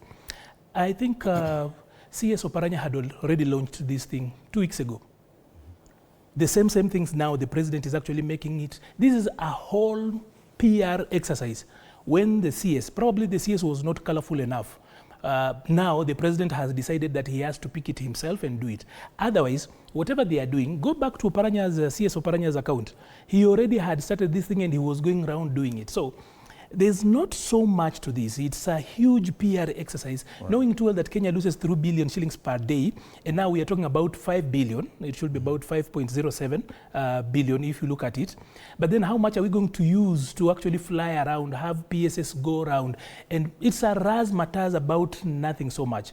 Because where is the Hustler Fund, for example? The Hustler Fund we promised people in the manifesto, and the Hustler Fund that we have administered do not know each other. If the Hustler Fund in the manifesto meets the Hustler Fund, that is this Fuliza that they are giving people now, if they met, they cannot recognize each other. So these razzmatazz about 5 billion shillings, mass bribery, is just a PR exercise that is supposed to take, to talk to young people and feel like we are going somewhere. Otherwise, I do not think that we should be wasting a lot of time on this. Like I said, hii serikali ya Kenya Kwanza iende Nyota yake mavueni. All right. We have only about 6 minutes, so I don't know. I hope we'll be give us enough for your final yes. conclusion. But there's this one that we did not get to talk about. Our heroes, and their faces are plastered there. People who have been accused of corruption, hate speech, fraud, and even murder are among the 60 who are set to receive state commendation kama Shujaa Day. Chief of the Order of Burning Spear, Order of the Golden Hat or something. And the list is there on the pages. So they're asking for views and objections to be forwarded to the Joint Secretariat Parliamentary Honours Advisory Committee. But just perception as you make your final comments. Is this what you aspire to? Final comments. Who is giving them? Who is giving them? The person giving them is as good as them or as bad as them. I think the person giving these people honors is worse than those people. So I don't even want to comment. That's my statement. Let me go and say what is important, Fred. I just make an acknowledgement, as you mentioned, voter registration. I got reports that diaspora do not know where to register, so the embassies have not given the information. And I think this is a glaring problem from IBC. With a big budget of 66 billion shillings, at least they should do a better rollout throughout the country, but also consider diaspora at the 48th constituency, or county, if you like. I want to tell you, Fred, in all that we have said, do you know what Kenyans like, Maliba? We lack the culture of execution. If I hear people say, oh, we want Kenya to be first world. Another time the president stood in this place and said that that place will become like London.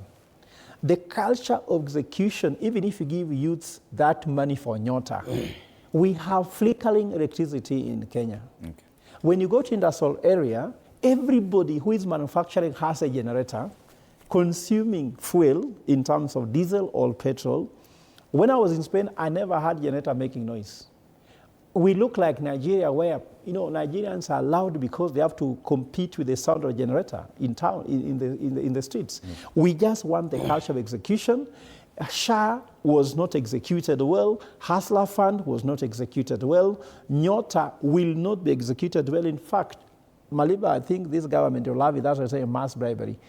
That money is, they are going to make money out of that money. Yes, it's not that they're going to give the money out. Finish paying for us. Bosco, I would say on this one, we need to be genuine in we need integrity in giving national honors to our people. Let us be genuine in fighting corruption. That's what I can say. All right. I want to say something about, as I finish on this country. Looking into the future in this country, we need to be very serious and focused on they invest in our young people. Our young people are not a problem in this country. We need to invest in tap in their innovation, in their strength, in their knowledge. And we also need to be looking into the future. We need to be serious when it comes to investing in our health system. We also need to invest more in industrialization. That's how we're going to create jobs for our young people. Thank you so much.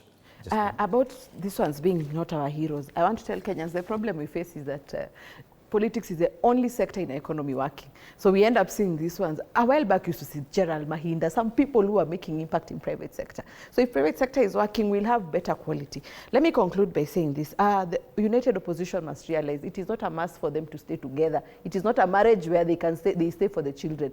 In fact, I'm challenging them to move alone. Let them sell their own ideology, their own manifesto, their own policy proposals, because if they force themselves to stick now, we'll have a case of 2005 where Kibaki and Raila started fighting, and then it yielded 2007. So because we are moving forward as a country, let us focus on policy over personality. Thank you. Finally, Maliba. So National honors about 3 things generally. Number 1, outstanding contributions to society. I don't know what is outstanding contribution given by Didmas, Kapondi, and the people on the front page of the Standard. That outstanding contribution, I would really love to see that. The other thing is about leadership. If people have actually demonstrated leadership. Actually coming from 2024 and with the state of the country, there should not be any politician on the national honors this year. If really we were a country that is conscious. You've not even seen religious people, serious religious people who've actually done better things. By the way, these national honors, hata afadhali wapati Pastor Nganga. But then the third thing is bravery. These are cowards of these people ran from parliament. So people who ran very fast, as in there is no bravery here. But let's say this. When we give national honors to inciters, warlords, corrupt people, is there anything for young people and their children to look up to? Okay. There's not so much.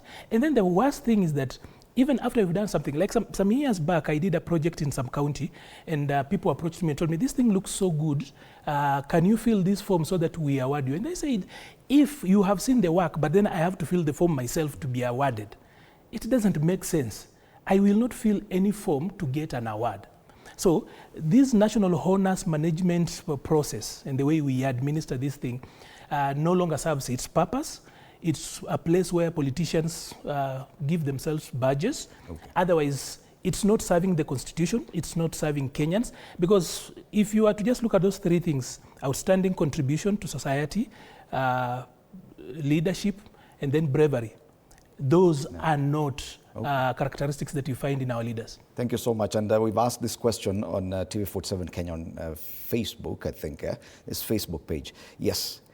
Do you think Kenya's national honors still represent integrity and service, or have they simply become rewards for politically connected individuals? And should leaders accused of corruption or misconduct even be nominated for such awards? Let me sample a few of your views. Gladson Obuamu says national honors are reserved for great men and women who have offered exemplary services to Kenya and brought recognition, but we can't say who actually deserves. Some huwa unashindwa walifika hapa aje. Daniel Shitandi Onyango, everything in Kenya is always about politics. If Ruto eats maize by the roadside, people will say he's humble. If Raila goes for treatment in Dubai, we are forced to say that our healthcare system is working. Back to the honors thing, these honors lost value the moment they began giving them to miscreants and gangs.